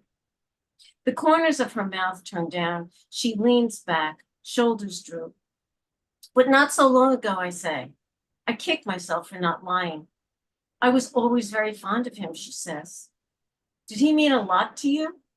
Well, yes, he did, as if recalling an old love affair. Do you know how old I am, she says. Yes, I do. I can't believe how old I am. That was my beautiful mother-in-law, who I miss every day, actually. Okay. So I'm going to read a couple of things from my book. I really like this book. I mean, I have no business not having a new one, but I like this one. Dead Rose. Disbelieving he would never move, I rubbed his shirt front, startled at the wood hardness beneath pressed cotton, a mannequin of a dad. Before he left the room, I removed his glasses to slip them into his jacket pocket, where they sat most of the time. My fingers emerged, scattering dry, papery brown flecks. As I recovered the dead white rose, I pinned his lapel 8 months ago when we danced at my cousin's wedding. And I promise this will be the last of the the dying. Well, almost. We must have known. It was mostly hopeless. Yet each day I drove past wide open gates and green lawns, dropped off your listless body at the curb, watched you in the rear view mirror, stooped and crumbling. You'd wait for me. We followed the motions, greeted the nurses, the doctors, as if we believed there was a way out. Your back to me. I watched your reflection through the window. Fluorescent lights etched creases beneath high cheekbones, eyes that sparked until you were gothic and lucent. And this piece is a little more recent, and it appeared in Red Wheelbarrow back in 2021. But I hardly ever read it. So lucky you. Maybe. It happened just like this for you, didn't it? You could not have been happier. Not a dancer, but did a jig in our courtyard to the sweet streams of doo-wop. The innocent harmony of the deltones. And in 40 days, you'd be staring at a ceiling in an emergency room at Mount Sinai Hospital. This could be just like that. Seeing double is worse than seeing single. It could be a precursor to a stroke. It could be anything, an interruption in service of a perfectly working eye that gives up, that takes a powder when you least expect it, that roars out of the station into a crash against a wall, a motor car, a vision that decomposes, disintegrates, breaks down into pixels. But this was not that. This was seeing two, double vision, one eye, just as life was opening its third eye, letting me see what I could do in this life without you. The fallow air around your grave that I never visit. Imagine the whole thing a big mistake. As long as there's no marker, no one can find you because you are not really there anymore. I dressed you in the wrong jacket, not your favorite shirt, but one a high school friend envied. Why still after all this time do I remember of all things? I sent you away in an ill-fitting but new jacket. I knew I'd never give it away. I'd never wear it. I tossed it into the coffin with your grandmother's rosary beads, your holy card to Vito Marcantonio. God only knows what else I placed in the coffin, knowing even as I neared that powdery-skinned man in that box that you had already left, that pain was gone.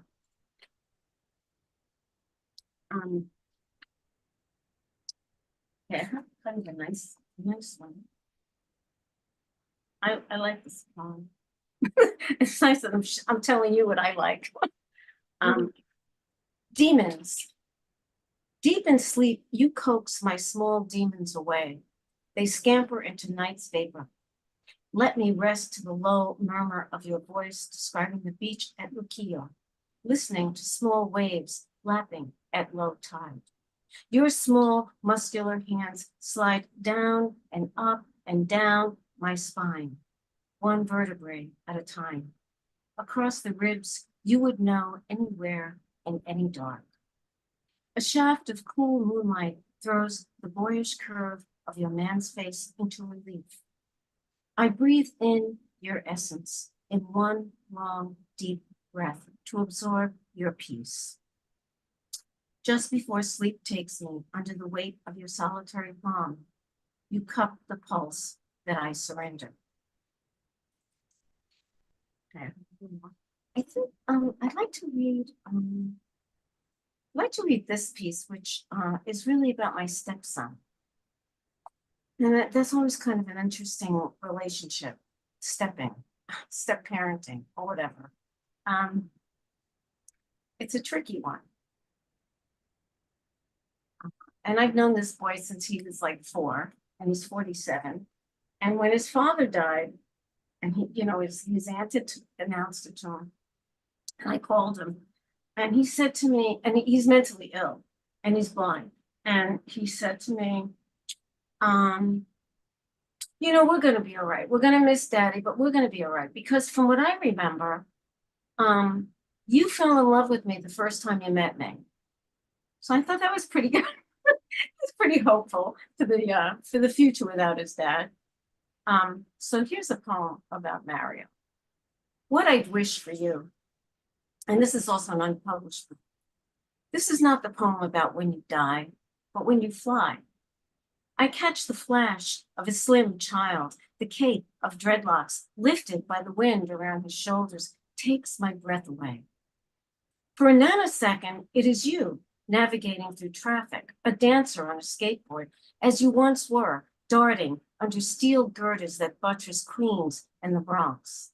Or a skater on the icy mirror at Rockefeller Center, a straight-back flyer, an at-ease child, someone's child, who feels freedom on their legs, strong as tree trunks.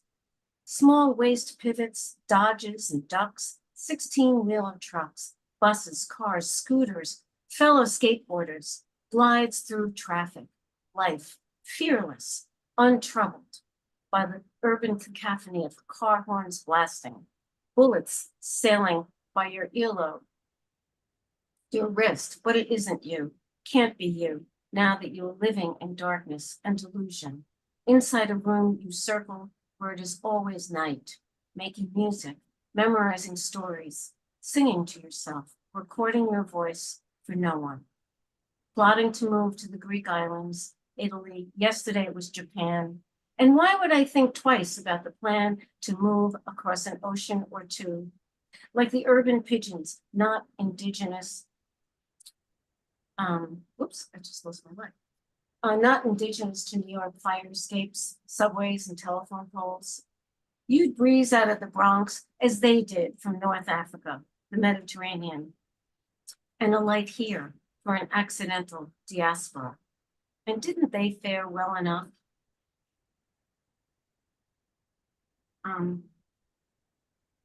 I'd like to share, Patty heard this poem already, but if Patty doesn't mind, she's going to hear it again. This was the poem that the Canadians liked so much and nobody in the United States did.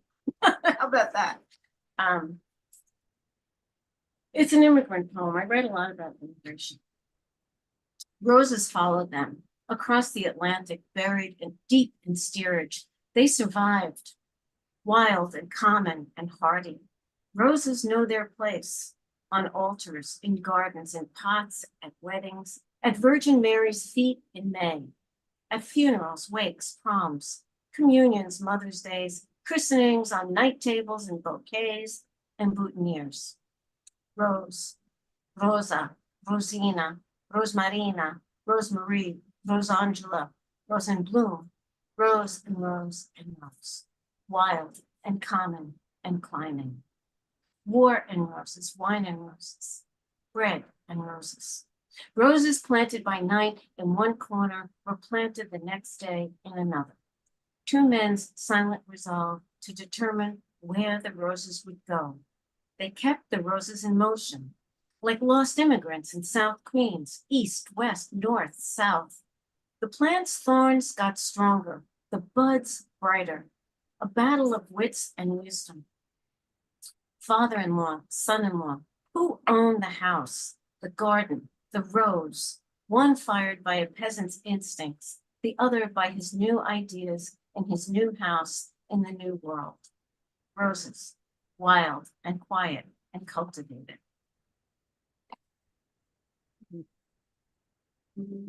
Just checking. Okay, I have 1 minute. So I'm gonna read you a little kind of a short love poem in Italian and English.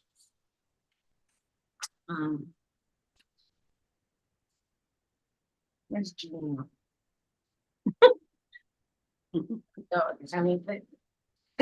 These poems are going to be in an anthology of Italian Americans writing in English and translated by the Italians, and Italian poets, their work translated by the Americans.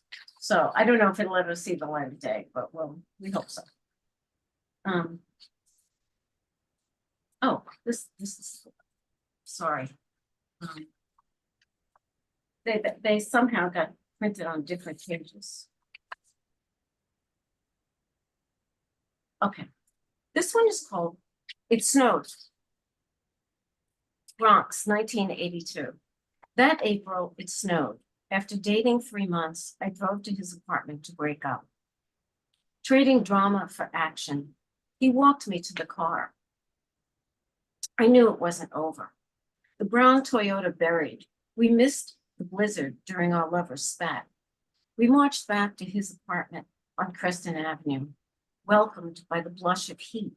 We took our places under still warm sheets, the sound of the last snow flicking on thin window panes. Nevicò, Bronx, 1982.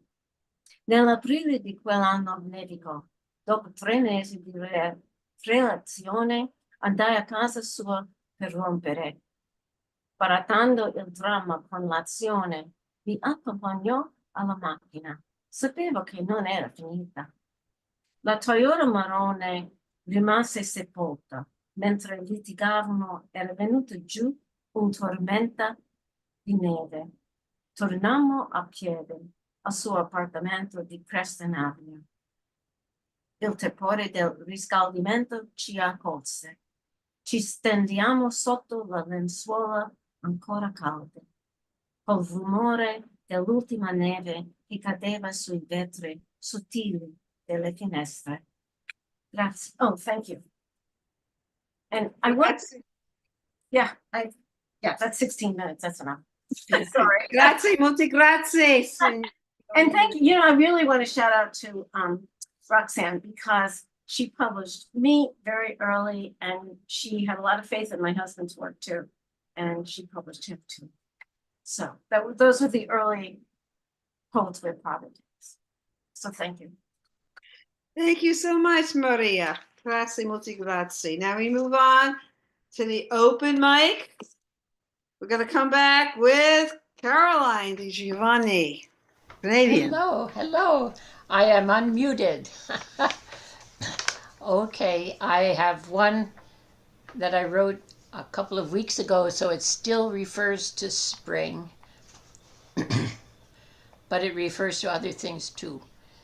Springtime comes slowly. The winter was too long.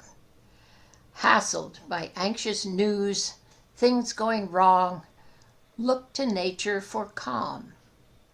The winter was too long and dreary with worry. Days of anxious newscasts affect domestic peace. Springtime comes slowly. Dreary with anxious worry, newscasts show the chaos unleashed by power egos. Springtime comes slowly. The winter was too long.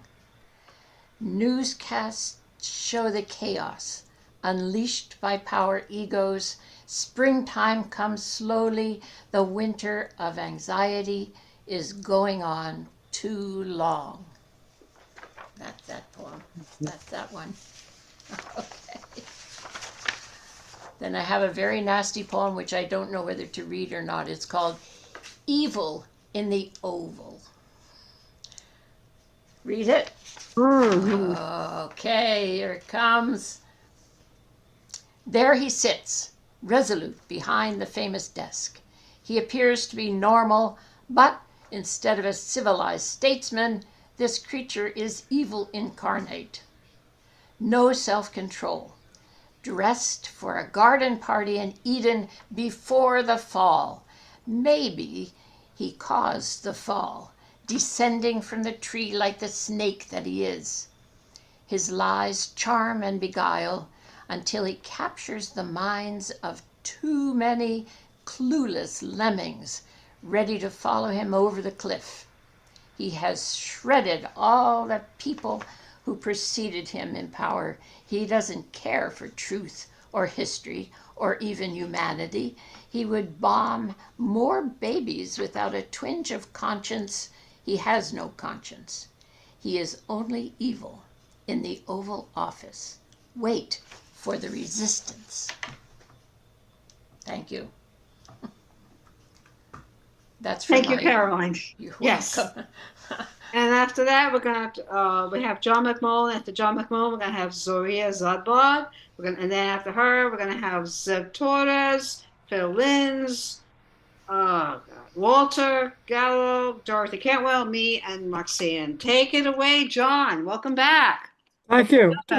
They're two very short ones. 56 years ago, I was on Facebook yesterday and saw a posting purportedly from Walt Frazier, point guard of the 1969 and 73 NBA champion New York Knickerbockers. Whether or not it was really Frazier is irrelevant. All I know is that seeing it brought back clear as a bell the voice of the great Marv Albert on WNW. Frazier across the timeline, gives it to Bush at the top of the key, draws two defenders, Bradley the corner. Yes. Wow, the thoughts had me aglow. Not just because I was a basketball nut and played for over 50 years. That was only a part of it.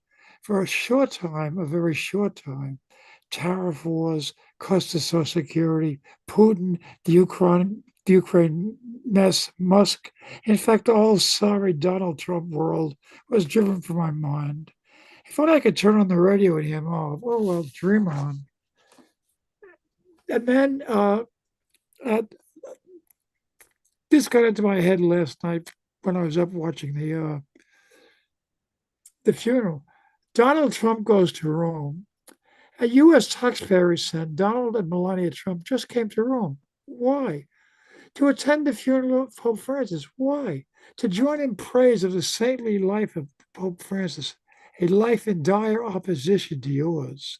To hear prayers of his concern for the poor, war-ravaged Hungarian migrants, people you care nothing about.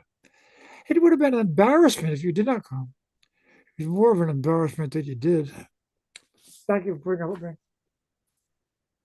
Yeah, thank you. Welcome back. Next, we're going to have a newbie. Hello, Zorea. Welcome to Brownstones. Unmute and share. Want to hear you? Hello, everyone.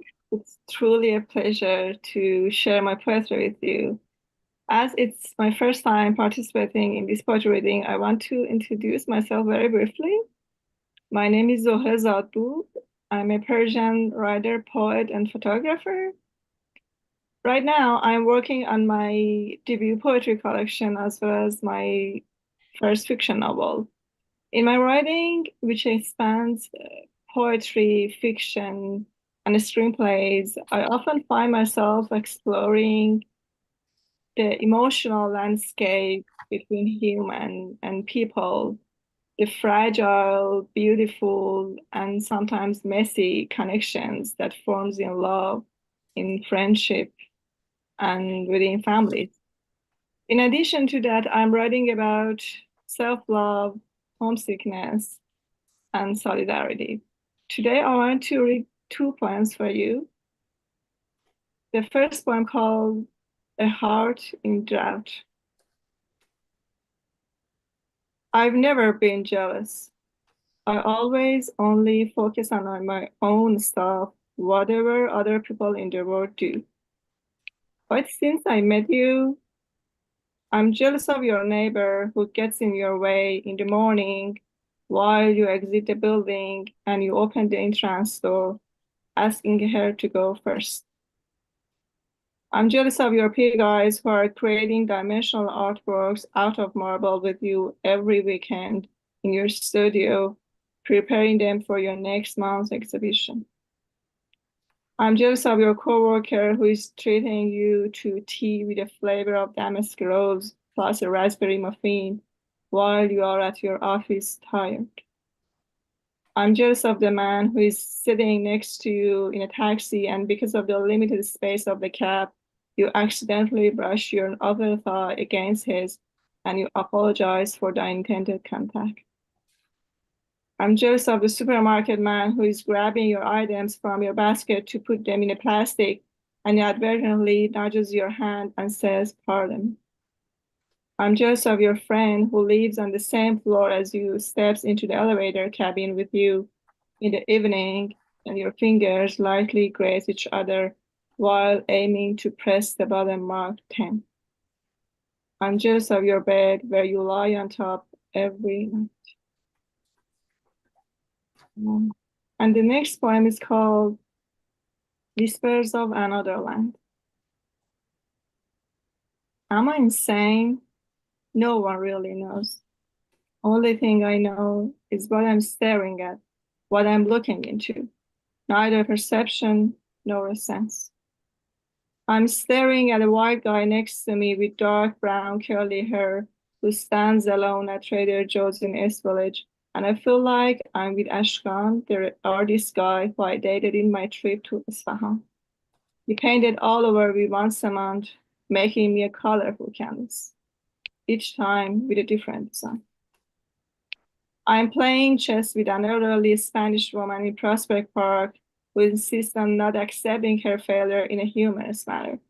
And I feel like I'm talking to Shadi, the mathematics teacher I had back in high school, the first person who noticed my math talent, persuaded me to become an engineer, the one who I am. I'm walking along 14th Street, across Fifth Avenue on a wide sidewalk amidst the crowd of endless rush. And I feel like I'm walking down a Tajish Square, observing people's weekend shopping energy at the north side of the street, Damovan Mountain, visible with beautiful snow-covered peak. I'm waiting for the Q train alone when I hear music over the station speaker, and I feel like I'm listening to Radio Tehran in my car, which often played blues and sometimes jazz. They were all there. I couldn't help. Nothing is wrong with me. I only left home. Thank you. Thank you. Thank you. Come again. Beautiful poetry. Okay, next we're going to have Zeb Torres, and then we're going to fill-ins. I don't think Walter is here. Is Walter gone? I think he's gone. Okay, so Walter's not here, so it'll be Dorothy Cantwell, myself, and Roxanne. So Zeb on mute and share. Hi, everyone. Great hearing everybody today. Bend me backwards. Arrive unsated, with a clear conscience. Dissolve me on your tongue, but do not swallow until the last traces of pink have been absorbed by the brazen sky. It is dark this way. Dark is oppressive sorrow. And there are shadows that way, disembodied forms. And we cannot tell which way is the quicker way to our sanctuary, a fresh start, to a new and improved promised land. There is no way for us to gauge which path is more perilous, more treacherous, is more likely to be inhabited by creatures, territorial, placid till provoked,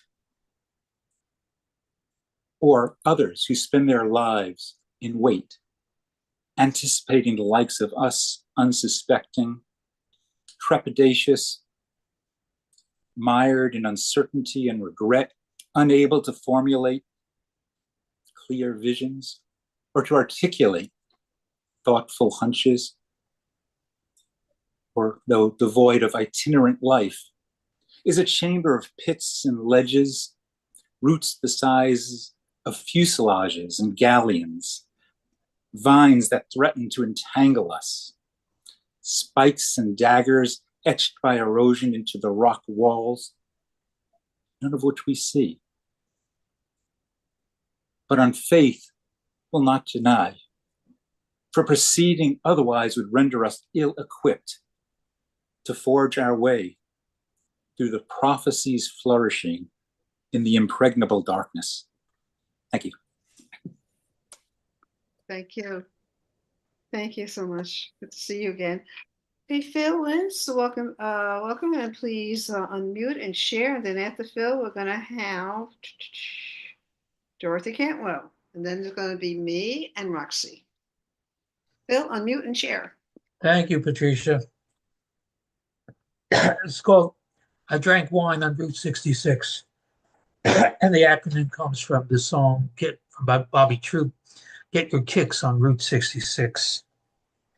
We were close to the canyon, but never got to it. Instead, it was the Red Rocks of Sedona, a music festival and a huge hole in the ground. Bob and Cindy were friends, just starting to get friendlier. I tagged along a third wheel, accepting my role as backseat fool, as jester, the long ride Tucson to Sedona. In the gatherings before the music, there were celebrities. I saw Andrew Weil in Indian drag, mistook him for Ramdas. A tall, bearded poet foot-pedaled a harmonium, asked passerby, "Do you like poetry?" Years later, saw him on the dark streets of Soho, even wrote a story of that, published in a little magazine 1,000 years ago. Saturday night, I left Bob and Cindy alone and wandered out into the warm night air, bought a cheap bottle of wine from a package store, noted the sign, the deserted, dusty road. Old Route 66, the one less traveled by since the freeway took over, but it was the road Bobby Troop wrote about that everyone, Tormato, asleep at the wheel, covered it. Winding from Chicago to LA, I drank alone the empty Arizona road, toasting my ancestors, Steinbeck to Cassidy, Thomas Wolfe to Kerouac to the pranksters, connected to car culture, to the American grain, to the great idea that is still America. I drank wine alone, caught the cheap, sweet buzz that I'd wanted, my misspent youth. Sunday, the music fest, McCoy Tyner and Jackson Browne. We drove back to Tucson. Never spoke of those moments, me alone with wine on America's Mother Road. One of the moments of my life, recollected years later in tranquility, the intention to accept my past, to own it all, so that I can more freely live today. I drank wine on Route 66. Thanks very much. Thank you. Thank you for sharing. Beautiful. Thank you. Okay. We have Dorothy Cantwell. Hello. Great reading, everybody. My computer is very low, so if I disappear, it's accidental. I just want to take a moment to acknowledge Pope Francis's ongoing, fierce, and largely unacknowledged criticism of the arms industry. And I think everybody should remember that and think of divesting if they can, if they have the means to do anything. And I also can't say that without acknowledging Peter Kozlowski's amazing, amazing rendition of Masters of War at the Parkside many years ago. I will never forget that, Peter. So with that in mind, I'm going to read two poems. One is called "We Are the Dogs in Their Fight." And the quote from Pope Francis is, "To say no to war means saying no to weaponry. The human heart is weak and impulsive. If we find instruments of death in our hands, sooner or later we will use them. And how can we even speak of peace when arms production, sale, and trade are on the rise?" And this is, "We are the dogs in their fight." How does it feel to be owned, America? How does it feel to be owned? Home of the owned, home of the owned by the NRA, drug cartels, global weapons dealers, manufacturers who got you to vote for the politicians in their pocket by making you tough guys, ooh so scared or ooh so mad, all because they weren't making enough money arming child soldiers around the world. Their women are dripping with diamonds bought with your anger, painted fingers weighed down with rings, sipping blood-red wine from cut glass crystal goblets. Their children are swimming in silvery water paid for by the tears and screams of other mothers' dying babies. Their bellies and coffers are full and they are rolling like pigs in the blood of us all, who now fear and hate each other enough to want to kill each other. We are the dogs in their fight. They have pitted us, snarling against each other, and our souls are burning to ashes in ballistic rage. But hey, cha-ching, cha-ching, the next time you look at your own wives' work-weary hands, your children's soft bodies, cha-ching.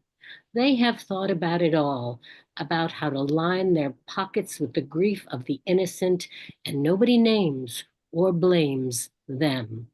Does it feel to be owned, America?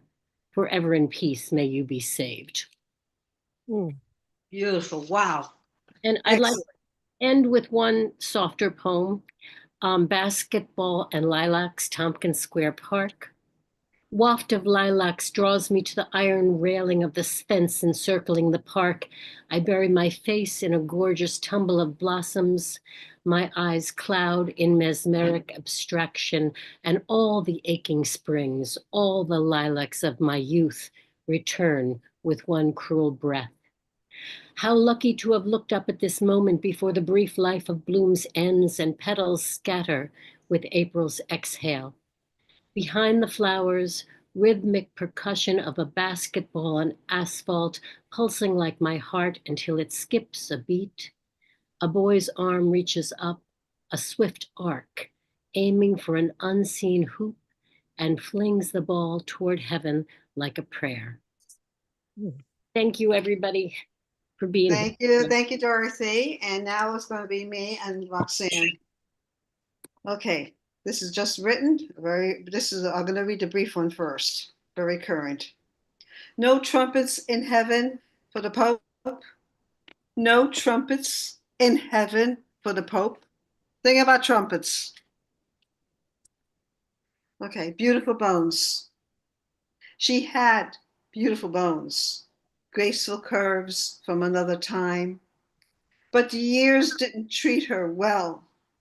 Season after season, she stood like a grande dame, witnessed the birth of another century, not for better, but for worse.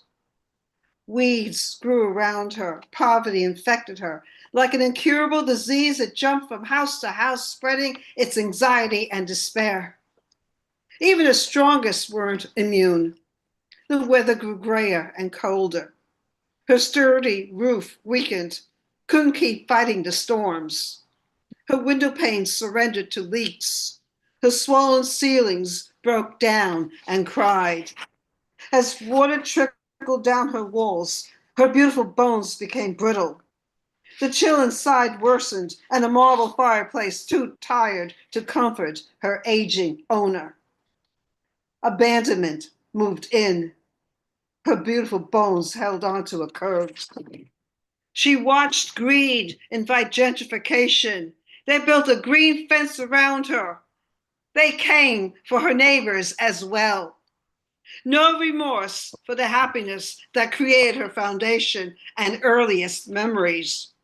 Her shabby doors, faded shingles, and broken window frames were dismantled, tossed as trash. Even in death, amid the dust and rubble, her beautiful bones were still beautiful. A plain brick box is being built on her unmarked grave. Her beautiful bones now rest in landfill. Thank you. And last one, this is a hopeful one. Inspired by Louis Armstrong, What a Wonderful World. In a world of breaking news fed by the oligarch's will, stop, breathe, close your eyes, zone out, and heal. The collective is texting you. The world is still worth saving. Beauty's tough, a seasoned survivor, from a child's imagination to the tiniest leaf. Take a walk and observe the trees. They are way wiser. They don't complicate matters. They live in the now. The roses will return. Ask each crocus and daffodil, and the tulip too. April showers wash this landscape. A rainbow curves over the Verrazano. The cold gray sky turns cornflower blue. The snow belongs to yesterday. Kids want to play by the swings. Hear Mr. Softy's jingle up the block. Your life won't be perfect, but kindness and serenity won't cost a cent. The collective texts you again. Yes, the world is still worth saving. Dictators will come and go, and humanity will have the last word. Thank you. And now Roxanne to end it all. So this is called Dumb with Fear. It's after Blackmail, the silent version, Hitchcock, 1929. So in this particular film, a young woman is the victim of date rape and has to basically self-protect herself by killing the guy who's assaulted her. And then to make matters worse, someone sees her come and go and blackmails her. So this is Dumb with Fear. Acrimony brews behind closed curtains. A dead man's limp hand emerges from the folds, followed by you, a girl scantily clad, holding the instrument of death and justice, his knife. You leave the scene, listless, gloveless. Murder is all over the morning news. Your neglected beau, officer of the law, is put on the case and questions you. Alice, tell me what happened last night. But you are dumb with fear. Revealing he has swept the crime scene, he surrenders one tattletale glove. This is the only clue that you were there. Then an unwelcome visitor arrives, waving the mate and his empty wallet. I say, would you mind paying for this? X marks the moment you will always return to. You really ought to. Sorry, I have to go to the next page. Thank you, Roxanne Yeah, Strong. I'm not finished. I was going to the next page. If I can get to it. Just doesn't want to. You ought to be more careful with knives, Alice. Your mind's eye zooms in, replacing the monster's face, his grasping hands, that suffocating feeling.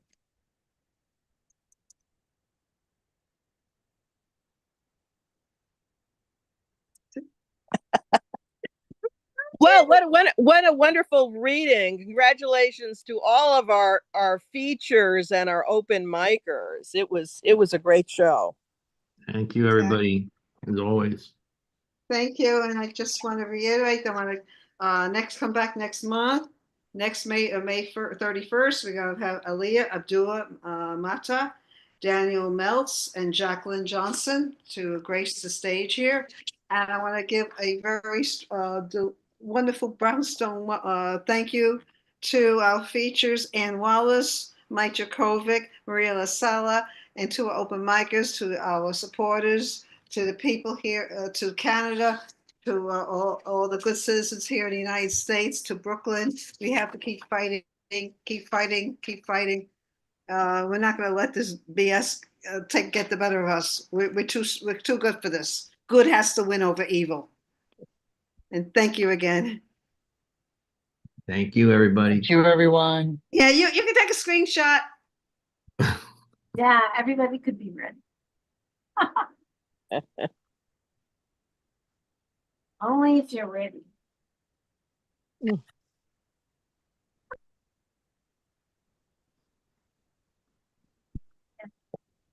Maria, thank you for the beautiful reading and the shout out to Poets Wear Prada. Oh, come on. That's why so many people started. Yeah. Thank you, everyone. Have a great weekend now. Bye-bye. Thank you, everybody. Thank Thanks you. for having it. Thanks for having Mike, Have a you, good Mike, rest of the you're weekend. wonderful. Thank you. I love your, very strong. It's just great. Everybody, Maria, great. Anne, thank you so much. Is Anne Wells? Oh, she's gone. She's already. We'll be in touch. Take care, everybody. Take care, everyone. Be well. Thank you, Thank you. everybody. Thanks, Thank you. everyone. Bye. Thanks for Bye-bye. working hard. Stay safe. Oh, and Peter and Caroline and everyone else that came. What a wonderful reading. It was. Thanks all. Be well. Thank you, everyone. everybody. Bye. Take care.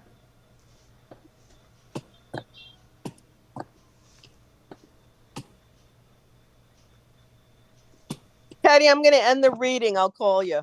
Okay. Ciao for now. Meow.